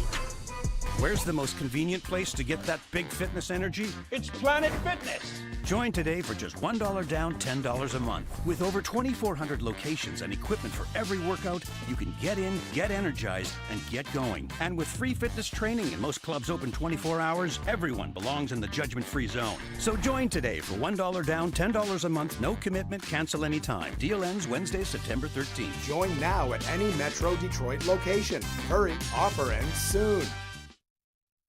Stop searching for a vehicle and start finding one. Les Stanford Chevrolet Cadillac makes it easy. We harness the power of multiple dealerships and own the biggest selection of GM brands in the area to get you the car you need. With the Les Stanford Group, you'll have access to 4 different dealerships, providing you with more makes, more models, and more choices. We're connected to more than 1,000 vehicles. And with so many high-quality CPO vehicles available, you'll find new car quality at pre-owned prices. You can start and end your search at lesstanford.com today. Gabby is a college student struggling to study for her big exam. Then she discovered Syntron, a healthy way for her to stay awake and focus. Jennifer frequently has chaotic days like this until she gets online, orders some Syntron, and finds her groove. April visited her local grocery store, purchased a case of Syntron, and entered to win the Syntron 100K Vegas giveaway. Pick up your case of Syntron today at any Meijer location or visit drinksyntron.com/Vegas and enter for the 100K Vegas giveaway. Are you tired of wearing the same old Detroit sports merch? It's a new era in sports wearables, new designs, amazing apparel, and the ultimate swag. Check out Woodward Sports' latest gear at woodwardsports.com and click shop. Hoodies, tees, and the hats that are guaranteed to turn heads. Hey, make sure you guys cop the Woodward Pistons designs, man. They're dope. But get the latest designs today at woodwardsports.com and click shop. It's gonna be hard to move those Pistons. I'm trying to tell you. I tried. You gotta start doing a percentage off. Don't nobody want that. Every straight loss. Right now we're at 19% off. You want I was like, ooh, I got this read. We giving them away over here. A couple weeks they're gonna be at 25% off. They got to liquidate in a minute. Yeah, So they're gonna come with free Pistons tickets. yeah, for real. Oh my gosh. That's funny. But look, we got a whole segment to trigger Spinny, because we get to talk about Jared Goff and something that's really triggering me, the weather. I'm tired of hearing about the weather. Kenny, what were you saying when we was on break about this, man? The weather in Chicago this weekend will be 37, low of 28, partly cloudy, and it'll be a little bit of wind. I think like 12 miles per hour. I can't remember the wind, but it's going to be a normal kind of cold Chicago day. They should be fine. Yes, they should be fine, man. Like I'm tired of hearing this kind of this and Goff, honestly, he looked annoyed with it too. Yeah. Being continued to be asked about the weather, and it's just like that's the narrative on him though. He don't perform well outdoors. So goodness gracious, man. It's good duck hunting weather. What did you say? I said it's good duck hunting weather. No, earlier, doggo break. Oh, bro, I like Jared Goff. I think he's the only quarterback in the NFL that can't consistently throw a tight spiral. Like, it'd be like, oh, I'm Ross St. Brown, open in the middle of the field. Bro, they get there though. I said he has the most accurate ducks I've ever seen in my life because he hits his receivers, but they don't look pretty. It's like Peyton Manning when he was in Denver, but just his whole career. Like, yeah, it's like he knows how to overcompensate. Like, I'm about to throw this duck on a dime though. This thing is on a rope. Because he's got those tiny hands. Jared Goff, can't hold a whopper, man. Yeah, bro. Hey, you know us had small hands because the year we drafted, who did we draft number 1? And we could have taken Aaron Rodgers. We took Alex Smith. Alex Smith had small, tiny hands. He was a playoff quarterback. He was solid, yeah. And then he got finessed twice in his career. Got finessed by a better quarterback. Didn't want to pay him because he was solid, but he got paid though. Yeah. Man, I feel like we got to be fair about this, though. Because it is true. The weather has been this kind of monster to Jared Goff throughout his career. But that just can't be the case now. I don't even think the weather's going to be that bad, man. My buddy Tad, who's the biggest Lion hater ever. Yeah. He's Mr. Right in the chat. Got a picture of me, of course. Goff's worth $60 million. That's what Mr. Right. Spenny, what do you think? Not a fucking chance. Not a chance. Oh, snap. But you got to look at the market. Look at the market. Look at, like we talked about, he is a guy who he can be very good in this league if everything around him is perfect. If he has a great running game, a great offensive line, great receivers, then he can get the ball in spots. Goff will never be the guy that is like, all right, I'm putting you guys on my back. I'm going to go out here. I know we're down a couple linemen. Running game's not working. I'm about to throw it 45 times a game and we're going to win that. That's what I paid for. If I'm paying somebody, I'm paying for somebody that can take the game into their own hands based on their skill and make something. Not a guy who's got running around like he's in a wheelchair because he can't move. He's got the Baby Whopper Jr. hands. Baby Whopper Jr. He's good. He is a good quarterback. When everything around him is good, he will be great. But if you pay him great money, you can't afford to keep everything around him great. So he can't even be a junior Whopper? It's a Baby Whopper? No, Baby Whopper Jr., bro. So, Spin, you're not extending him at all, pretty much is what you're saying. Not because he's going to make – you're not going to get him on a contract that would make sense. You could tag him. No, definitely not, dude. Then the whole contract goes against the cap. That's why I think you're paying him – if you tag him, you're paying him top 5 money, and it's 100% against the cap. Nah. It's making sense. But it's not long term, though. That's fair. But I just think, like, I don't know, man. With this offense, with this system, with these guys, you could put people in there that can do that. But Spinny, isn't it fair to say? So, how many quarterbacks? Let's go around the league. How many quarterbacks, with Goff in mind, how many quarterbacks can you legitimately say, hey, your team is depleted. This Sunday, you're going to have to drop back, and you're going to throw this thing about 45 times and try to get us this W. How many guys can we honestly go around in the NFL and say that they could legitimately do that? It's only a handful. It may not even be a handful. And those are the guys that I would pay $50 million. Those guys are very rare. Exactly, but I'm not paying a guy that can't do that $50 But here's the thing. As rare as those guys are, the guys that are right underneath them are the guys that are getting paid. Justin what is it? Jeez. Abear out there in San Diego. He doesn't win shit. So but he just signed up, what? He's making, 50 plus? Yeah, but you put Justin Herbert on this team and they are much better. It's like, I'm not saying... I don't need 100% elite talent. Like, I'm not asking for Patrick Mahomes. I'm asking for a guy with elite traits. A guy that can move, can extend the field, that can move around. that can throw a deep ball, that can not throw ducks every time. Like, it's somebody that can do that without everything around them being perfect. And not paying him $50 million is where it is. If you could get Goff for what he's at right now, for a couple years, that's not gonna happen. That works. I'm cool with that. So why would he take what he has now? He won't. But I'm not giving him more. I'm not like, you can't. But who's coming to save you though at this Hendon point? Hooker. You think Hendon Hooker is the guy? Yes, I do. This hate it runs deep. Huh? I think it's not hate, man. It's just like, I think you could put him in there, and you're saying Hendon Hooker can't go out there and go for 250 yards and 2 touchdowns with the offense that we have out there? Because it's not like Goff's going out there and putting up 400 yards and 4 touchdowns. That's true, but Hendon Hooker would have to be your savior, because if the Lions keep winning, the draft picks are further and further back. Yeah, and who are you going to pay out there? You got to hope like a disgruntled quarterback comes into the market at that point. That's the only way I see it shaking. Well, until Hendon Hooker proves that he's a legit bona fide NFL quarterback, and I don't know if Hooker ever gets on the field to prove that, because Goff is here. And as long as they're winning with trending in the right direction, if it ain't broke, don't fix it. They're not gonna. They're gonna. I'm just saying, if you pay Jared Goff $50 million a year, you're losing pieces. Because we all love Penei Sewell. He's going to be the highest paid offensive lineman in the NFL. That's $25 million right there. Yeah. Aiden Hutchinson. We all love Aiden Hutchinson. He's going to be a top 5 defensive end paid in the NFL. That's $25 million right there. Amon-Ra St. Brown. We love him. He's going to be a top paid wide receiver. That's $15 to $20 million right there.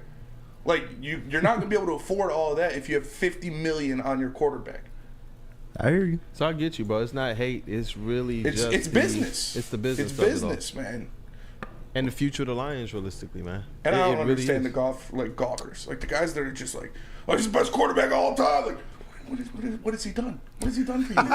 It's been 2 years, and he's. I don't think nobody said he was the best of all time, though. Bro, you should see the heavyweights chat. If Goff wins a playoff game, is he the best Lions quarterback in the history of the NFL? Like, oh my gosh, yeah, we got to chill on that. But I do want to go around the room. I want to be fair to this. I'll start with you, Spinny. Do you think the weather is going to play a big impact in this game? I don't think so, honestly. As long as it's not like crazy wind, I think they're going to run the ball. I think they're going to be able to run the ball. They want to run the ball. They were able to move the ball on the Bears extremely well. They just turned the ball over. So if they take care of the ball and run it, they should be fine. What about you, Ken? Weather, absolutely not a factor. It's no rain, no snow. Just go out there and play ball, man. And like you said, they're gonna run the ball mostly. Should be fine as long as we don't throw any picks or fumbles. We should be fine. Yeah, I feel like with this kind of being the game plan, with the Bears kind of expecting the run, I feel like that play action should be working just a little bit. And that's why I want to see J-Mo really, really, really active. Amon-Ra St. Brown, Reynolds, Sam Laporta. The Lions, they do have the recipe. Obviously, we know that because when they were down to the Bears before, they instantly went to and utilized that recipe and marched down the field back-to-back drives and put the Bears away. I don't believe at all in any way, shape, or form that this weather is going to be some type of a big factor against Jared Goff at all, man. But what's your take on it, Lindsey? No, I don't think the weather is going to matter. Like we said, we know the formula for the Lions is they're going to run the football. Yeah. And if they can get the running game established early and grind it out, get ahead of the Bears, and just cruise on in from there. Don't let Justin Fields go crazy. Keep him contained. They'll be fine. I'm not worried about it. Just as long as nothing crazy happens and no weird situations start going on like what happened with Green Bay when they came here. As long as that crap doesn't happen, they'll be fine. Yeah. Then who needs to be, other than the running backs, who needs to be the key contributors for this Lions team to pull out the victory? Well, I think because of the weather, when we're considering that, Laporta is going to be, he's going to be utilized a lot. Huge. Yeah, he's going to be utilized a lot. I think those across those middle, and those outs are going to be open for him. They're not going to let Amon-Ra get loose. Everybody always doubles him. I think that'll allow J-Mo to maybe get targeted more. Yeah. We can get Gibbs out the backfield with some screen passes and or whatnot, and we'll be fine. I think they have the like you said, they have everything in place to take care of business, and that's all they have to do. Yeah, and you know what? We saw Baldy breaking down kind of Sam Laporta's touchdown, and they put Sam Laporta, Amon-Ra on the same side, had them run up, and I believe Amon-Ra went left. Sam Laporta kind of went up a few more steps and then kind of went behind him. And the defense, you're right, they were completely attracted to Amon-Ra St. Brown on that, and it left a window open for Goff to hit Sam Laporta on that touchdown, man. If they can get that type of stuff going against the Bears, off of like the play actions and such, I think they're going to have a field day. And you're right, Spinny. If they just took care of the ball, against the Bears, I don't even see how it's that close. They would have won by 2 scores. Yeah. They would have won by 2 scores if they didn't turn the ball over 3 times. If Jared Goff didn't throw 3 interceptions, they would have. He was pressured. Yeah, he's pressured. One pass was tipped. Happy feet in the pocket and pisses his pants anytime anybody gets near him. That's like Brock Purdy. I'll notice this. Brock Purdy, he sits in that pocket, and if someone's coming at him, he looks him in the eyes and he delivers a strike. And people take that for granted. Jared Goff can't. But Goff has done that though. Yeah. We've seen times where Goff has stepped up in the pocket, taken a hit, and delivered the ball. New guy Kenny. I'm just saying. Biased. But look, I want to ask you guys after the break. I'm going to ask you guys who's your key player other than the running backs when we get back. But I know we got Planet Fitness. Yeah, tell us about Planet Fitness. Hey, Planet Fitness is home of the judgment-free zone where anyone, and we mean anyone, can feel comfortable and work on their fitness goals. At Planet Fitness, you will experience a squeaky clean gym that has tons of equipment, a full-body workout in just 30 minutes, and all memberships include fitness training. You get all of this for just $10 a month, no commitment. No matter where you are, there's a Planet Fitness close by. There are more than 50 in Metro Detroit and thousands more throughout the world. Savor the heart of home at Big Boy with our all-new down-home comfort dishes. Feast on home-style goodness with our Southern Comfort Chicken Bowl, veal parmigiana, and apple pie hotcakes. The down-home delight doesn't stop there. Potato pancakes are back. Dive into the richness of our perfectly crafted potatoes with our classic potato pancakes and our stuffed potato pancakes. Top off your meal with our new gingerbread shake, a seamless blend of creamy vanilla and sweet gingerbread flavors. Nothing beats the comforting taste of down-home cooking. Enjoy every bite, only at Big Boy. Join Woodward Sports' own Jeff Iafrate along with special WSN guests for the most anticipated Lions season in decades. Filled with different surprises and expert analysis. You're not going to want to miss out. Go to our Woodward Sports YouTube channel on Sundays and tune in live from 9:30 to 11:30 a.m.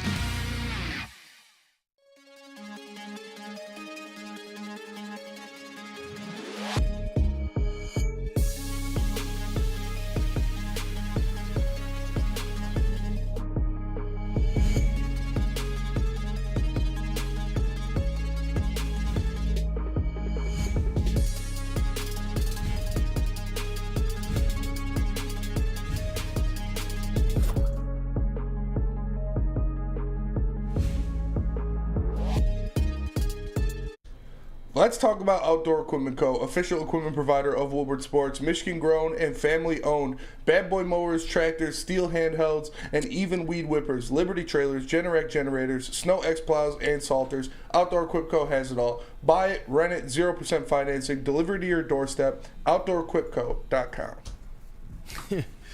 Hey, man, what up, though, people? It's your boy Brandon Dent, a.k.a. Detroit Kool-Aid, and the legend down there, man, Lindsey Hunter. We got in the booth. Spin more racks on TD and New Guy Kenny. Did I get that right, Lindsey? New Guy Kenny in the sound booth, man. Hey, and I appreciate you guys. Kendrick Lamar calls himself Kung Fu Kenny. Yeah. New Guy Kenny. Hey, listen, you know, we're filling in for Mr. Elite himself, the new president, right? Yes, Neal the Rule. president. And D-Mac, Darren McCarty, man. Weed whippers. Man, he was chasing after you in that ad, was, man. He's serious about that. He was flying around on that, that zero turn, man. D-Mac was in his element out there at Outdoor Equip Co., that's for sure. Oh, man. But listen, man, before we went to break, we were talking about Jared Goff. I want to ask you guys, and we were talking about beyond that. I don't mean to trigger you. I don't mean to trigger you, Spinny. But we were also talking about, other than the running backs, the dynamic duo of Jahmyr Gibbs and David Montgomery, Who do you expect to be a key contributor for this Lions team to get a win over the Chicago Bears? And Spinny, I gotta hear your take, brother. Yeah, I think it's going to be the linebackers, whoever that is. If Anzalone is ready to go, if he's playing, if it's Jack Campbell, I think the linebackers are going to play a pivotal role in this game because of what Justin Fields brings to the table, how he can move around, how he can get out, break things open, and when he gets past the defensive line, which he's going to, you got to make sure you limit it to a 5-yard gain rather than him streaking down the field for 20+. So I think the linebackers are going to play a big role in that. I like that. New guy, Kenny. To me, J-Mo hasn't had his signature game yet, and I feel like this is the perfect opportunity for him to do that. He's going to have a plenty of opportunities because they're going to run the ball so much. So I would like to see J-Mo get a lot more passes targeted his way. And maybe a deep shot touchdown, but we need that signature J-Mo game. Everybody else has had it. Laporta just had his 100-yard game. We've seen St. Brown all year. I think it's time, man. It's time for J-Mo to go up there and show out. Man, I'm seeing Brian Branch in the chats, man. Hey, you guys definitely in the chats put down, other than the running backs, because we already know what the game plan is going to be for the Detroit Lions.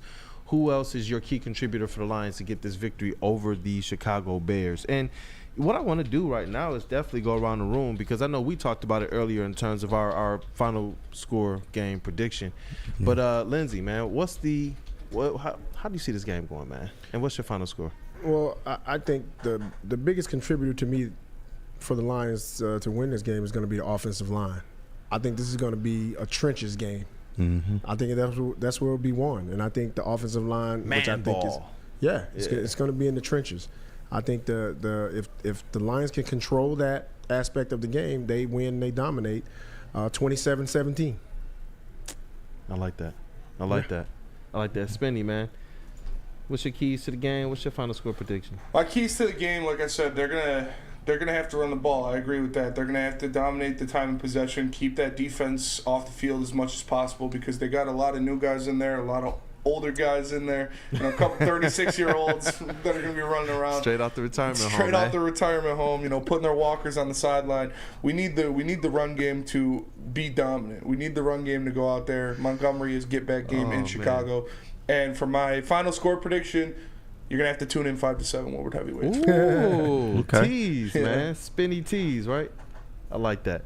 Hey, and let the people know, man. Remind them. Obviously, we talked about on the Morning Woodward show, Kenny G. New guy, Kenny. Let me get that right. New guy, Kenny. Yeah. Yeah, so, I mean, I had 28-23. I called it a unnecessary shootout. And I feel like the Lions will get up early again, and then they're going to have to find ways to hold on to the lead, because Chicago's not playing any games. They salty over this last win. I've been hearing chirpings that they're treating this as if it's a playoff game.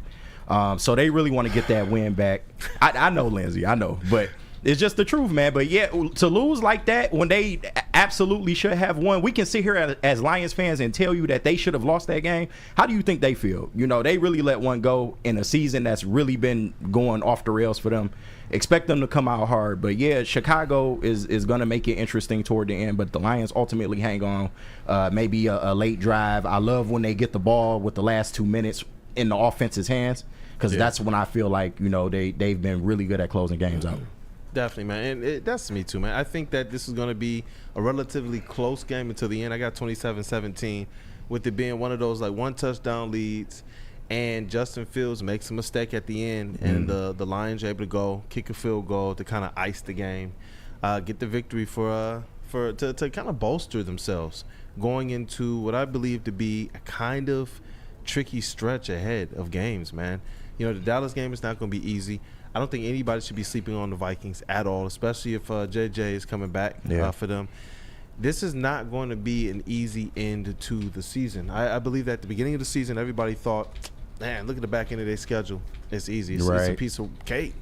Now I'm sitting here looking at it, and I'm like, you know what? Maybe it's the perfect test and tune-up that they need heading into the playoffs, because obviously right now they're going to get in. Yeah. Right now, they're going to lock up this division. But I don't want them necessarily to go in and not have a rhythm, not go in and not know what they're going to do when they get into certain situations. And I think that these teams that they're going to face coming up here are going to put them in prime position to be tested. I really do.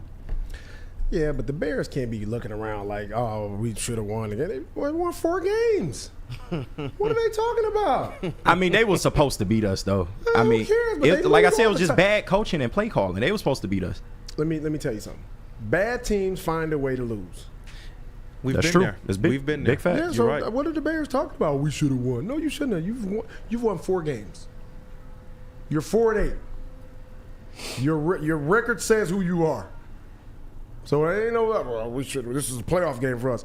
Well, maybe it is because this is the only playoffs you're going to see. It's crazy to see how the tables have just turned, bro. It really is. I'm so serious because I swear, you go back 5 years, you go back 10 years ago. These are things that we're saying as Lions fans, straight up.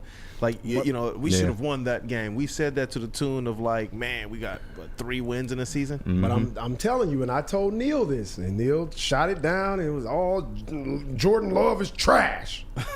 Jordan Love's looked pretty good. Man, I said, Neal, Jordan Love is a legitimate starting quarterback in the NFL. I don't know what his ceiling is, right? But watching him, he's good, man. He's legit. He's legit. He's definitely improved. He's got arm angles now. He's getting out the pocket. Like, yeah, we got something to worry about. This is his first year as a starter. You know what I'm saying? A full-time starter. So it had 3 years to sit. So that means nothing. You don't think so? No, dude. You can sit over there all you want to until you get out there in that fire. I mean, that's true, but I feel like sitting on the bench does help, especially when you're under Aaron Rodgers. I mean, come on. It worked for Aaron Rodgers, too. He sat under Brett Favre. Didn't Aaron say he wasn't helping that boy out, though? Bro. Yeah. He's like, no. You're talking about all-world guy, Aaron Rodgers. You talking about, he sat under – no, Aaron Rodgers was going to be Aaron Rodgers at some point. That's like saying Steve Young sat under Joe Montana. Duh.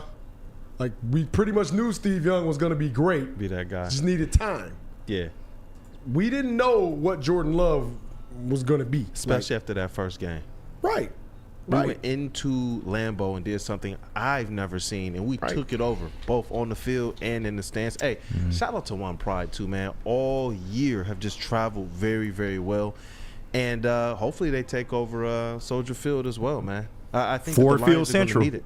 I think it adds some type of element to these players, especially if you can look up there and you see nothing but a sea of blue. I saw that's how 4 hours. They're gonna be there. Pile in that joint. And it's Chicago too, man. A nice weekend before it gets too cold. But 4-hour drive, Lindsey, right up the road. Yeah, I wanted to get your perspective on this, man, and I'm glad Spinny put this on here. David Montgomery's going back to Chicago for the first time.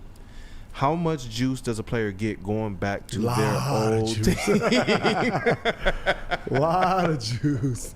Hey, he feels like this is the team that gave up on him. Like, oh, you bums gave up on me. Look what I'm doing over here. Yeah.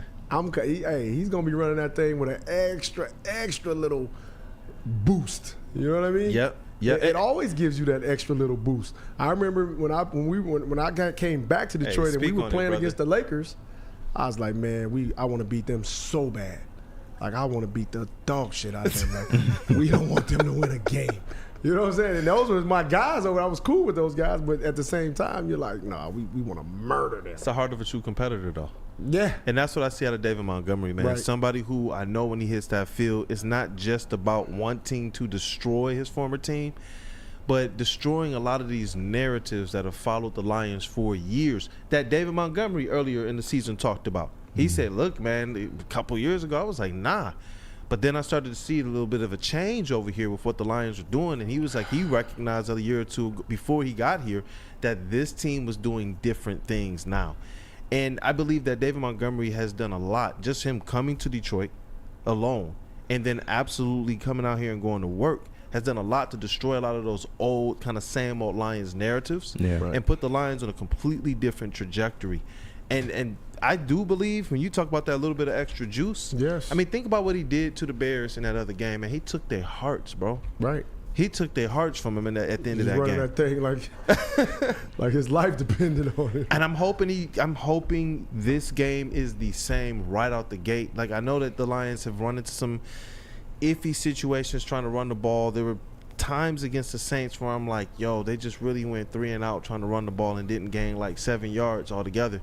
But Dan Campbell, man, I haven't seen him really go out there and put like back to back game plans. It just doesn't work or doesn't show that he's out there game planning to get around some of these things that have held them back.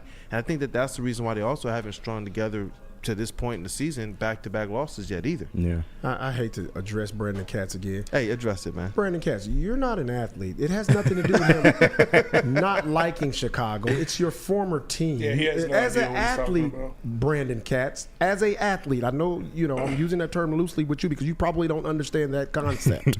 As an athlete, when you play against someone that you used to play against, there's an extra motivating factor that burns within you.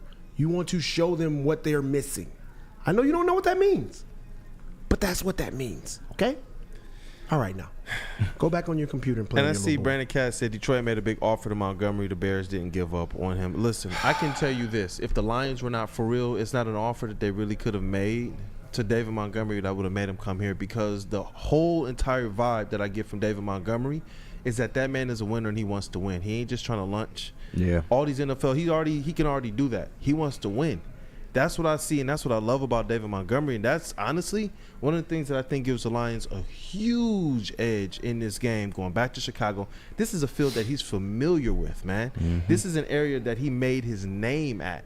I think he's going to go into that stadium and feels like he owns it, man. That's what I'm expecting to see out of David Montgomery when he goes back to Chicago, is that familiarity and to know, it's like as a basketball player, man. I remember playing college ball, I remember playing high school ball, and it was like certain gyms that we played in. It was just like, I don't know how the rims bounce. Certain floorboards might be a little bit dead in certain spots. But when I got to my gym, and I know Lindsey can even speak on this even more from a pro perspective, but when I got to my gym, it was just like, oh, no, this is mine. Yeah. It's just a completely different way that you walk around. Even after you leave and you come back, you're just like, this is mine. This is my gym. This is my castle right here, and you guys are going to have to answer to that. And realistically, over the last 2 to 3 years before David Montgomery came here, who was the man realistically over there? They didn't have one. It was David Montgomery, really? Mm-hmm. Yeah, it was only him. And that's what I'm saying. He's going back, and I think that he's going to absolutely bring the pain. I just do. I don't feel any type of concern, like how you said, man. You have no concern about this weather at all, no. Kenny G. Like I do. I really believe that David Montgomery is going to be a man amongst boys, and I believe he's going to have to be the bell cow in this. I want to see Jahmyr Gibbs get some handoffs, because he's been, in my opinion, run a little bit better as the season has gone along between the tackles, being able to find, because I thought early on in the season he was dancing a little bit or probing a little bit too long. Mm-hmm. Now it seems like he's just kind of shooting out and getting it. Yeah. But I believe that as it relates to just being able to punish the other team, I think that's D-Mont, man.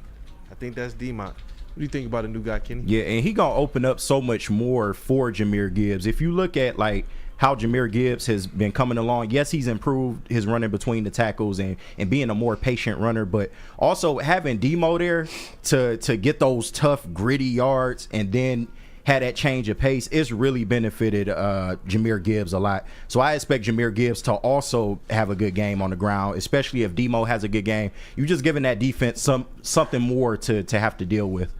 For sure. And, it's something that the Lions are going to have to worry about, but something you don't got to worry about is where you're going to get your pet supplies, because Premier Pet Supply is hands down Michigan's best pet store. Family owned and operated for over 30 years, 13 Metro Detroit locations, over 60 brands of food, lowest prices, and curbside delivery. Make sure you give your pet the best at www.premierpetsupply.com. Brace yourselves, Detroit. As the sun begins to set, 2 of Woodward Sports' brightest young stars will be taking the mic for a brand new show. Woodward Nights with Spooner and Broder. The dog days in Detroit are over, and the boys are unleashed. Join in on the banter and hop on the bandwagon of the #1 night show on the internet. Tune into the Woodward Sports YouTube channel every weeknight from 8 to 10 p.m. Woodward Nights with Spooner and Broder. At work and at home, we're there with smarter security solutions. Featuring complete automation with customized alerts and more. For over 90 years, we've been the company that's been counted on to protect what matters most, all with personalized service and care. Right now, for a limited time, receive a free video device plus free installation with a new home system. Guardian Alarm. We protect Michigan. Now, coming to Woodward Sports, Woodward and Main Street, the Woodward Sports Network Detroit Lions show. Let's go!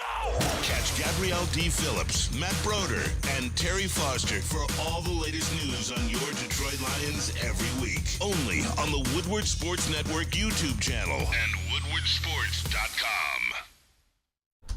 Just in time for football, Glorious Cannabis is dropping a new ice water bubble hash infused pre-roll called Honolulu Blue. It smells so good, like the whiff of the first playoff win in 31 years. It's a gassy, aggressive strain in honor of Detroit football. If you haven't had one of these ice water pre-rolls, you are missing out. So smooth. Find them at Dispo Dispensary for 25% off. Check out online at www.gloriouscanna.com.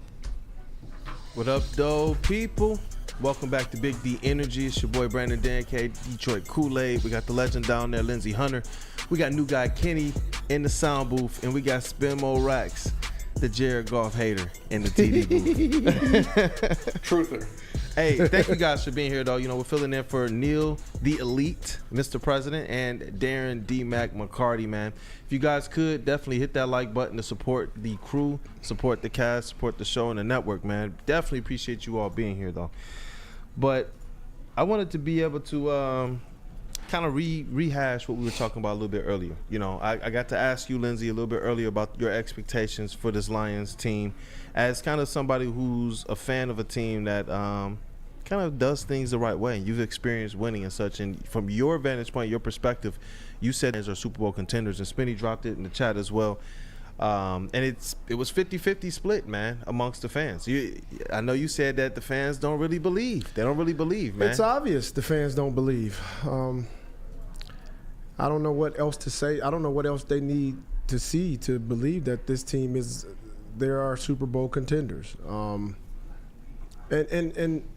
I don't know if they understand, like, Super Bowl contenders, that doesn't mean that you're going to win the Super Bowl. That means that you have what it takes to possibly get there. Yeah, get to the Super Bowl. And that's a great place to be right now, especially the way this team is constructed. You can't ask for more. You know, going from what they did last year and carrying that momentum over into this season and being right here in the thick of things, you should be celebrating this team and pushing forward and looking forward to having a home playoff game and excited about it. And not sitting here thinking that, oh, we're not a Super Bowl contending team. But hey, man, I've pushed the fans as far as I could. I've carried them along. I've tried to hold their hands. Held the flag for sure. I don't know what else to do, man. I'm you know. It's hard. We're not used to the winning, man. It's been so long since we had a consistent winner. You're winning now. I get it. You're winning now. Like, I don't get it. Like, look, I don't know, man. When you got over 70 years of pain and hurt and sorrow, I mean, you know what? After going through all that bullshit, I would be grasping for an opportunity to hold on to a winner. Like, I would be looking at it like, man, we got a chance. Instead of like, man, you know, we're not that good. We're just okay. Yeah, I mean, look, come on, man. Bro, look, we talked about it on the heavyweights, man. Shout out to Spinny, man. He got a pretty dope tattoo as well, and he allowed me so graciously to fill his seat that day, and we talked about it, man. Are we as Lions fans, and I had to call myself out too, because to start the season, especially when they started winning some games and they took over Lambeau, we were saying what? They are definitely going to be one of those Super Bowl contenders. Then as soon as they've met a little bit of adversity, man, all of us started to change our tune just a little bit. Like, well, you know, man, at least they're going to win the division. I mean, at least we're going to win one playoff game. Now I got people out there that even saying stuff like, well, I hope we win one playoff game. I'm like, yo, what happened? What changed, man? And obviously the big boys on the block are supposed to be the Philadelphia Eagles and the San Francisco 49ers. I want your unbiased opinion, man, because we've seen those two teams. And 49ers look like nobody can really mess with them in the NFC North. I mean, in the NFC period right now.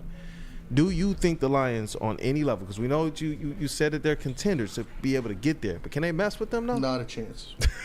not a chance. Not a chance. What about the Eagles? So here's my thing. I say this humbly. I say this humbly. If if the 49ers played their best game, if they played their absolute best, and any other team in the NFL plays their absolute best, I don't think anybody can beat them.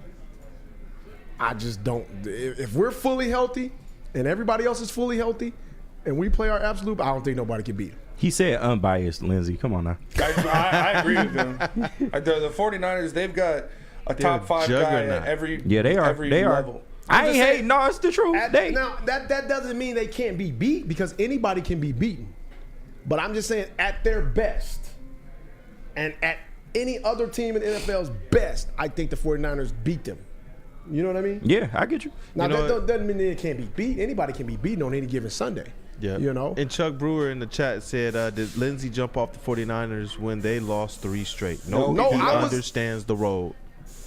I sat here, and Neal can attest to it because he was over here throwing darts at me. Yeah, he was. And I sat there and I was like, I'm more convinced that Brock Purdy is our guy now than I was before we started, before we were winning. We won 5 in a row. We lost 3 in a row. I was like, I'm more impressed with him now than I was before. Because I watched how he dealt with adversity when everybody was like, oh, he ain't the guy. You take Debo away. You take Trent away. And he some can't points, win. Man. And I'm sitting there watching this kid, and he never batted an eye. He sat there. He took the criticism. You know what he said? I got to be better. I was like, oh, shit, we got something here. Lindsey, look into the camera, bro, and tell Lions fans how they should be reacting right now. Like, bro, the Lions haven't even lost 3 games in a row. They just lost 3 games all season. You guys should be on your knees thanking God that you have a Super Bowl contending team and not crying about, well, we can't do this or we need that. No, you're going to get better, but you have a chance right now to do something that hasn't been done in a long time, and that's win a playoff game. Right? Yeah. Mm-hmm. And you just want to be in the mix. You never know what can happen in the playoffs, man. You just got to be in the mix. I mean, we've seen, and I know as bad as Spinny doesn't like golf, we've seen lesser quarterbacks win Super Bowls. Sure have. Not in the past 25 years. Nick Foles. I'll give you Nick Foles. Right. That's the one I'll give. But that defense was crazy that year. Yeah, the Lions defense isn't as good as that Eagles defense was that year. But all it takes is a team to get hot. You look at the Giants. Remember when the Giants got hot those 2 years? Eli Manning's a better quarterback than Jared Goff, I would say. And that Giants defense, that's the real story. Hall of Fame pass rushers. It was the defense. Justin Tuck, OCU York, Jason Pierre-Paul. But look, I've seen this pop up in the chat several times, man. People continue to say that the Lions offense makes them contenders. I've seen that from a few people. Spinny, I need your take on this, brother.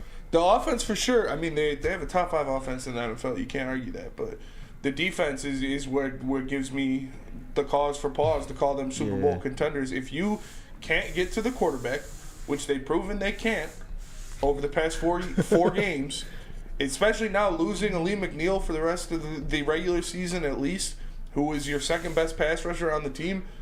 Good quarterbacks, when you play good quarterbacks and good teams, which you're going to see in the playoffs, they're going to sit back there and pick you apart. So you don't believe in Bruce Irvin, bro? No, I do not. He had a good shout out to Bruce.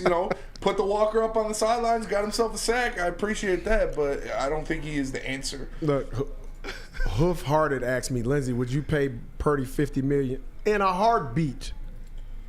Man, in a heartbeat. I'd pay Purdy $50 million in a heartbeat.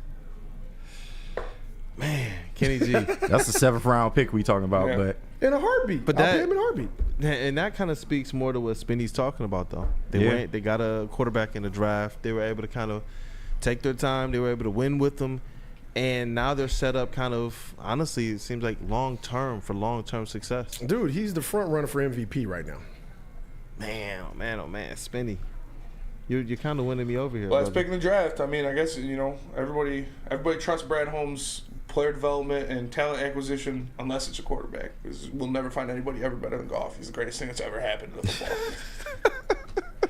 Time will tell on Hendon, though. Yeah. Time will tell. I think Hendon is going to be a guy. Yeah, I like him. I like him a lot, but we don't know. But what's working right now, Jared Goff, I don't mind if you extend him another couple of years. I don't think he deserves $50 million, nor do I think he's the type of quarterback that would even ask for that, because I think he has enough wherewithal to know that if I get all the money, then the pieces around me are going to suffer. Mm-hmm. So I feel like he won't even necessarily command $50 million, especially with how good the organization has treated him and believed in him to this point. So I mean, yeah, we'll see what happens, man. But that is interesting. Like, how does this thing resolve? Purdy's making $20 an hour right now. like that's how you can afford to get a Trent Williams, to trade for a Christian McCaffrey, to give Nick Bosa his contract, to get a Hargrave, to trade for Chase Young, like, because you got that quarterback who's making dog piss. Right. How does this resolve for Goff then? Like in the Lions, how does this thing actually resolve? Because he's gonna have some success. If he's asking for $50 million, sorry, bud.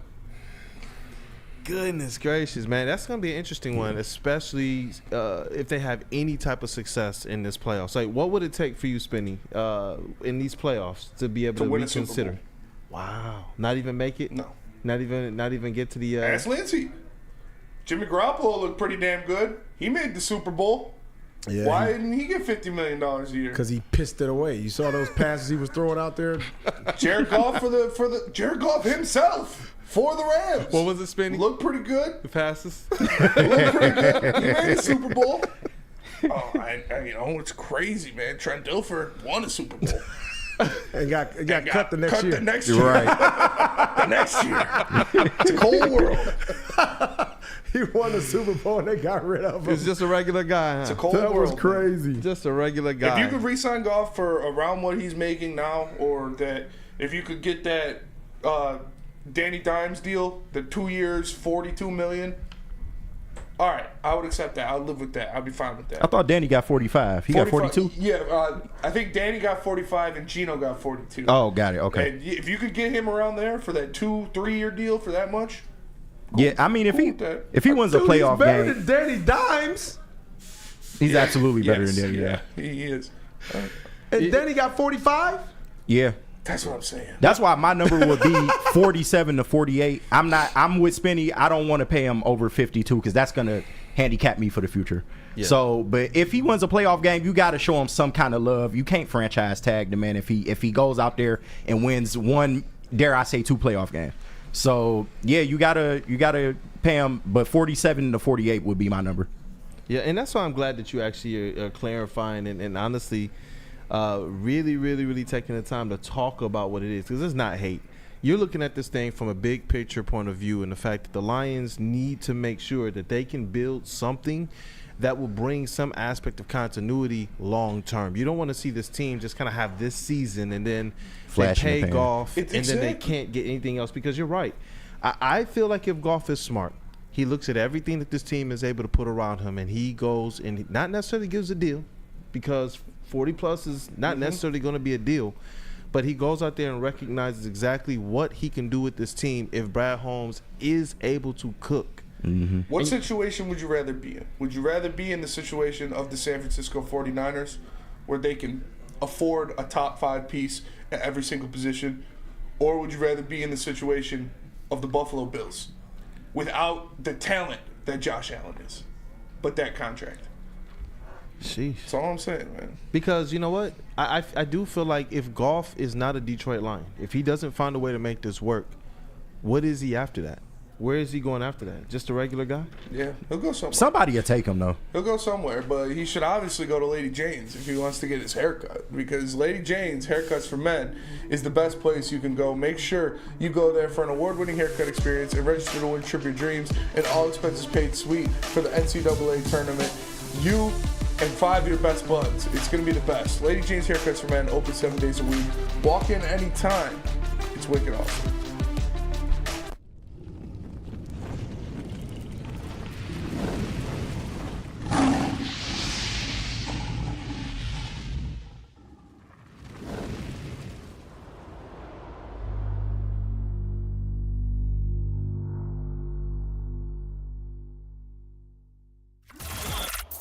Woodward Sports' own Tom Mazaway and Sam Stick Day will be hosting our Lions postgame show after every Lions game all season long. Tune into the Woodward Sports YouTube channel for his hot-off-the-press takes, game analysis, and Kool-Aid sipping celebrations.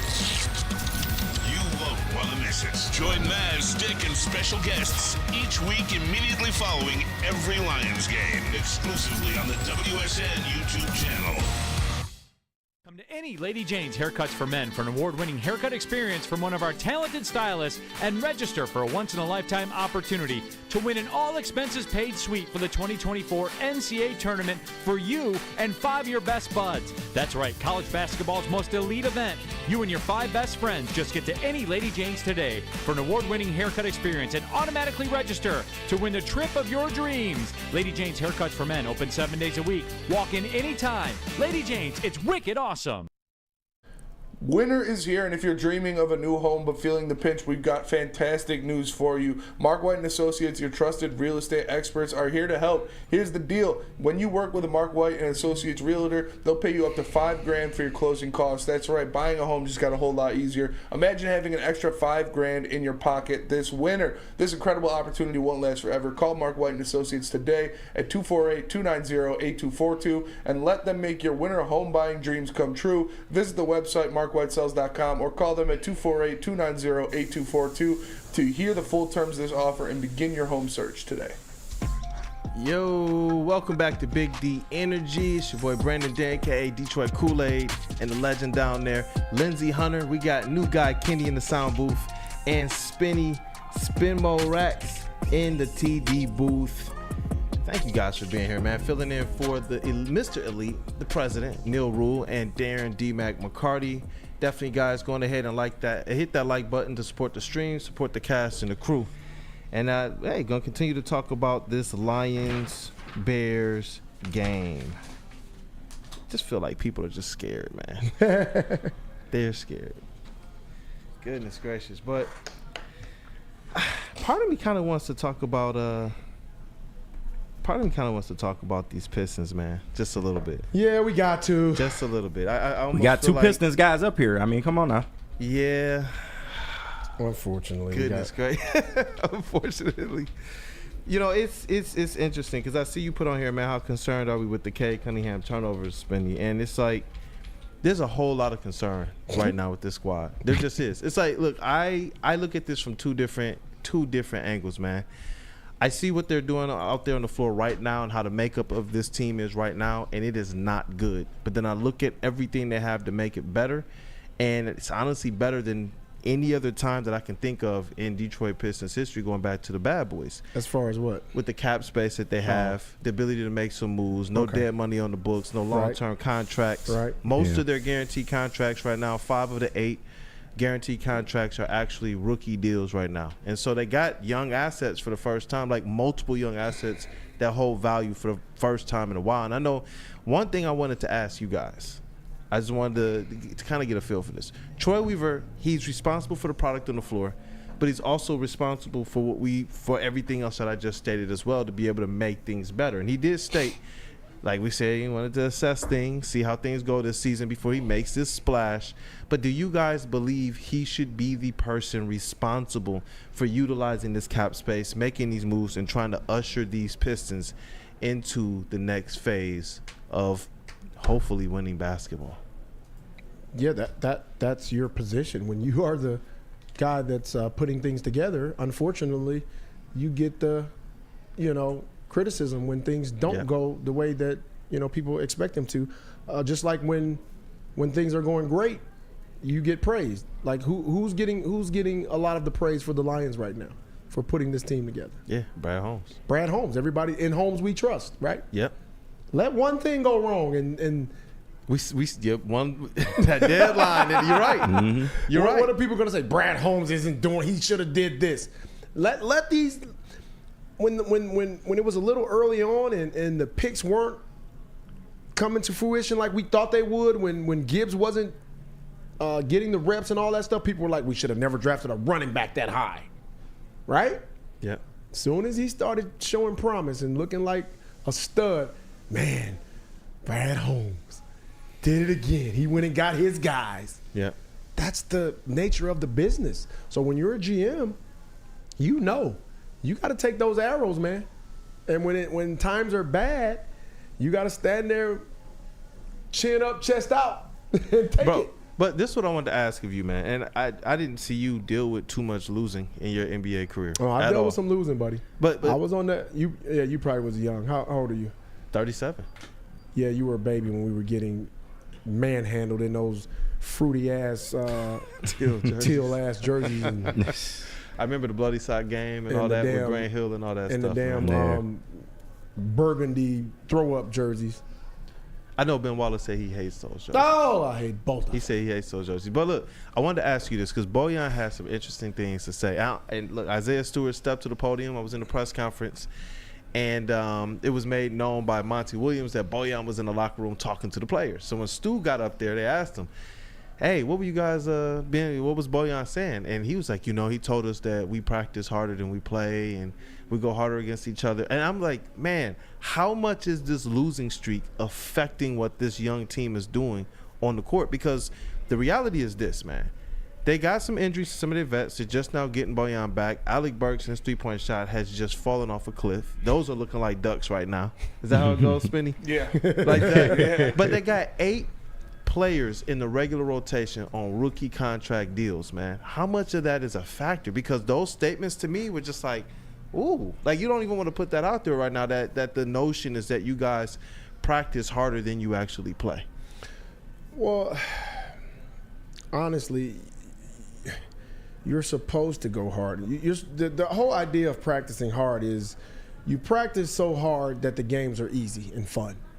That's the whole mindset behind that. Seemingly the problem is it's not transferring to the games. And when I'm watching these guys play, what it appears to be is that they were leading in that game against Memphis. They were leading 84-82 to start the fourth. Yeah, they were leading for a good portion of that game. At any sign of adversity, it just seems like they fall apart. It's like almost a mindset of, and I've been there. I've been on teams like that, where when the other team takes the lead or make a run, it's like, oh, here we go again. We can't win. And that's the body language that we're looking at when we're watching them play. It's like all the energy has been zapped out of these guys. And it's just heartbreaking to watch over and over again. And even looking at, I was sitting at the game. I was sitting right down on Media Row watching the body language of the bench, because I want to see, like, what is there anybody trying to uplift the guys? Motivate those guys, yeah. And it's none. The energy is zapped out of everybody. And I don't know, what it's going to take to revitalize them, man. And I just hope that they aren't too far gone. Dude, they've lost how many in a row? 18? Mm-hmm. Yeah. Dude, that's tough. That's tough. And you're looking at your schedule every single day, and you're sitting here trying to circle games like it's going to be that one. I don't even think that they should be in that mindset at all. Like, I know we do as fans. We sit back as fans, as people who cover the game, as people who've played the game, as people who now, all of us in here, man, on this network, it's our job to be clued in to what's going on in the sports. Right. I don't even want them going in and trying to circle, oh, this is going to be the win right here. I don't want that on at all. Just go take it a game at a time. Yeah. And remember, I was telling you guys, my comparable was the Houston Rockets, right? I was like, I think we'll be like the Houston Rockets. Well, they're 9-9. They're right where I thought the Pistons would be. They're 9-9. They're sitting in 10th place. They're going to be fighting for a play-in spot, right? It's tough. If they make a run, they'll be fighting for, whatever. Something got to give. A higher seed. Something got to give. Because, I mean, even to your point, Lindsey, like when you were losing and a part of those kind of teams, it was a different kind of era of basketball. Yeah. This era of basketball, these younger players, their mindsets ain't as tough-minded as y'all was back then to try and tough it out and get through it. I mean, you can't continue to just keep losing. It's going to look bad, man. And Troy got to do something. Everything needs to be on the table. Minus Cade Cunningham, everything needs to be on the table at this point. Because if they go another, let's say, 6-7 games of losing, then what? The fans are already outraged. Yeah. I don't think it could get any worse in the locker room. Like, something would have to happen before the trade deadline. And what I heard was they have no plans, no intentions of trading Bojan Bogdanovic. Oh no, that's a tough one. When I hear that, the first thing I think of is the fact that he is under contract for next season. Yeah. That to me makes him more of an asset. Yeah. Well, it makes me believe that they got something lined up for the offseason, though.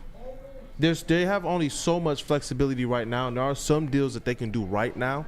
But when they get to their actual draft pick and it conveys to them, because right now that draft pick, they have to wait and see because they owe the Knicks a draft pick either this year or next year. And if they can get to the offseason, then they have a little bit more to play with. Bojan, that draft pick, and a young player can actually get them a pretty nice return. They just can't do that type of combo right now, man. So, tell us about Hamlin Pub. Hey, I definitely will tell you about Hamlin Pub, man. Have you ever wanted a bar where you are a regular? We have just the place for you. Head to one of Hamlin Pub's 7 locations and experience where everyone's a regular.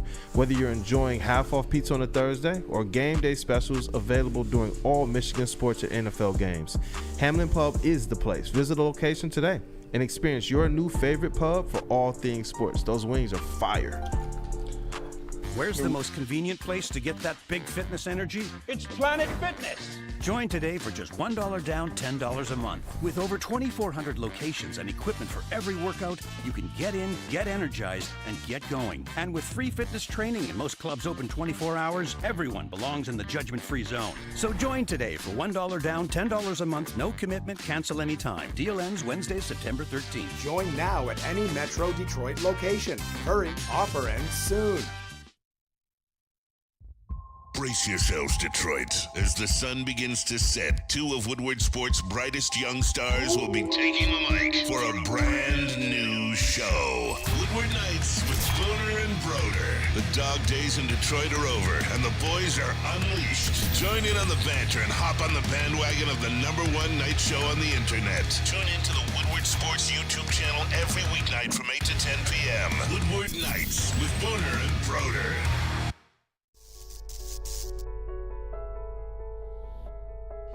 We've just received word. The world's cannabis supply has vanished. The public is outraged and has taken to the streets in response to this tragedy.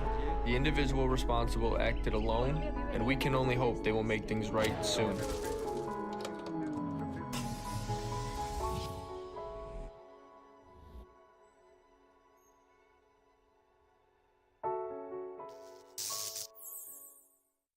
Feldman Chevrolet is Detroit's #1 Chevy dealer. With 18 locations, there's a Feldman dealership in your backyard. Visit feldmanauto.com to find a location nearest you. Since 1996, Feldman Automotive has been driven to provide a fast, convenient, and first-class car buying experience called the Feldman Advantage. Catch Woodward Sports Network live from Feldman Chevrolet of Novi every other Monday. Hey, welcome back to Big D Energy. My name is Brandon Dent. They call me Detroit Kool-Aid. That's the legend down there, Lindsey Hunter of the Pit Bulls, right? Was that you and Mike James, man? Yeah, M Jizzle. Yeah, y'all were a unit, man. That Jizzle. was defense back then. And we also got new guy Kenny in the sound booth. New guy Yes, sir. And we got Spinmo Racks in the TD booth, What up, man. though? Filling in. Spinmo. Shout out to Neal Rule. President. The president, man. Listen, and D-Mac. But Neal Rule, he's not here today because he's personally taking it upon himself to go get the Detroit Pistons a win. Hey, I've officially deemed this game the Neal Rule game. This is the Neal Rule game. Listen, we don't want the Pistons doing this at all. No circling of any games or this is the win. This is every game y'all need to go out there and say think it's a win. But we can do it. Yes. Lindsey, talk to me, man. So we just lost to Memphis. So we got Orlando tonight. L. Yeah, right, off the rip. Next. Yeah. Okay, that's gonna be a tough one. Okay, we got the Pacers coming up on the 11th. L. Halliburton's Even at home? Yeah, Hallie's going for 35. Okay. Okay, the 13th we got Philly at home. L. Max Super is ill. going for 35. Right, super ill. Ooh. No, so then we go Without Duran? We got Philly on the 13th and 15th. LL. Oh, back to back. Goodness gracious. Then we got the Bucks on the 16th. L. Yeah. God, It's not looking good, They can man. rest Giannis and win that game. And we got the Hawks on the 18th in Atlanta. L. That seemed like an L maybe, but it's a L to this point. Trae Young's going for 60. Man. Then the 21st, we got Utah. Ding, ding, ding, ding. That's the one. That's the one. Wait, I can take my all black off? That's the one. That's the We one not we got to burying look them out for. completely? Man, Walker Kessler gonna go crazy. That's what I'm talking about. So we got to wait till the 21st to get the Utah Jazz. To get hopefully a win. We got to wait till. You said that's the 21st of this month? Yeah. Oh my God. Wait. The Utah Jazz, right? Yes. Yeah. Revenge game for Bojan Bogdanovic. Yes. That's it. Hey, that might be the one. That might be the one, man. All That right. might be the one. Well, there we go, guys. Why are they putting a bunch of L's in the chat? It's- Come on, Freddie, look at you. That's the one we can hope for. Look what you've influenced, bro. We're crazy. Oh my gosh. Look, man, that's the show for today, man. Thank you guys for tuning in. Hey, I had fun today, man. We're gonna have to get Neal out at some more Hey, real quick, I wanted to ask who y'all think won the in-season tournament between the Lakers and Pacers. Who cares? Pacers. I I don't gotta even go care. Pacers, man. I want to see Halliburton go crazy. I'm not even this in-season tournament thing. I'm not a fan, but I like it. Yeah. Yeah. It's giving some meaning to the regular season. They playing a lot harder than they playing hard. normally would have around this time of the year. Hey, bro, they said all that Kool-Aid made them bald. Man, look, I got 3 kids. That came, the hairline went back a little got bit bills, further, man. Shout out to y'all, man. Yo, this was really cool. Hope you guys have a great and a blessed day. If you have the heart for it, definitely root on these Pistons tonight. Let's go! But for Neal, for D-Mac, my name is Brandon. They call me Kool-Aid. That's Lindsey Hunter. We had new guy Kenny in the sound. Black Cast. Spinny, man. Definitely hit the like button on your way out. And you guys, again, have a blessed day. Peace.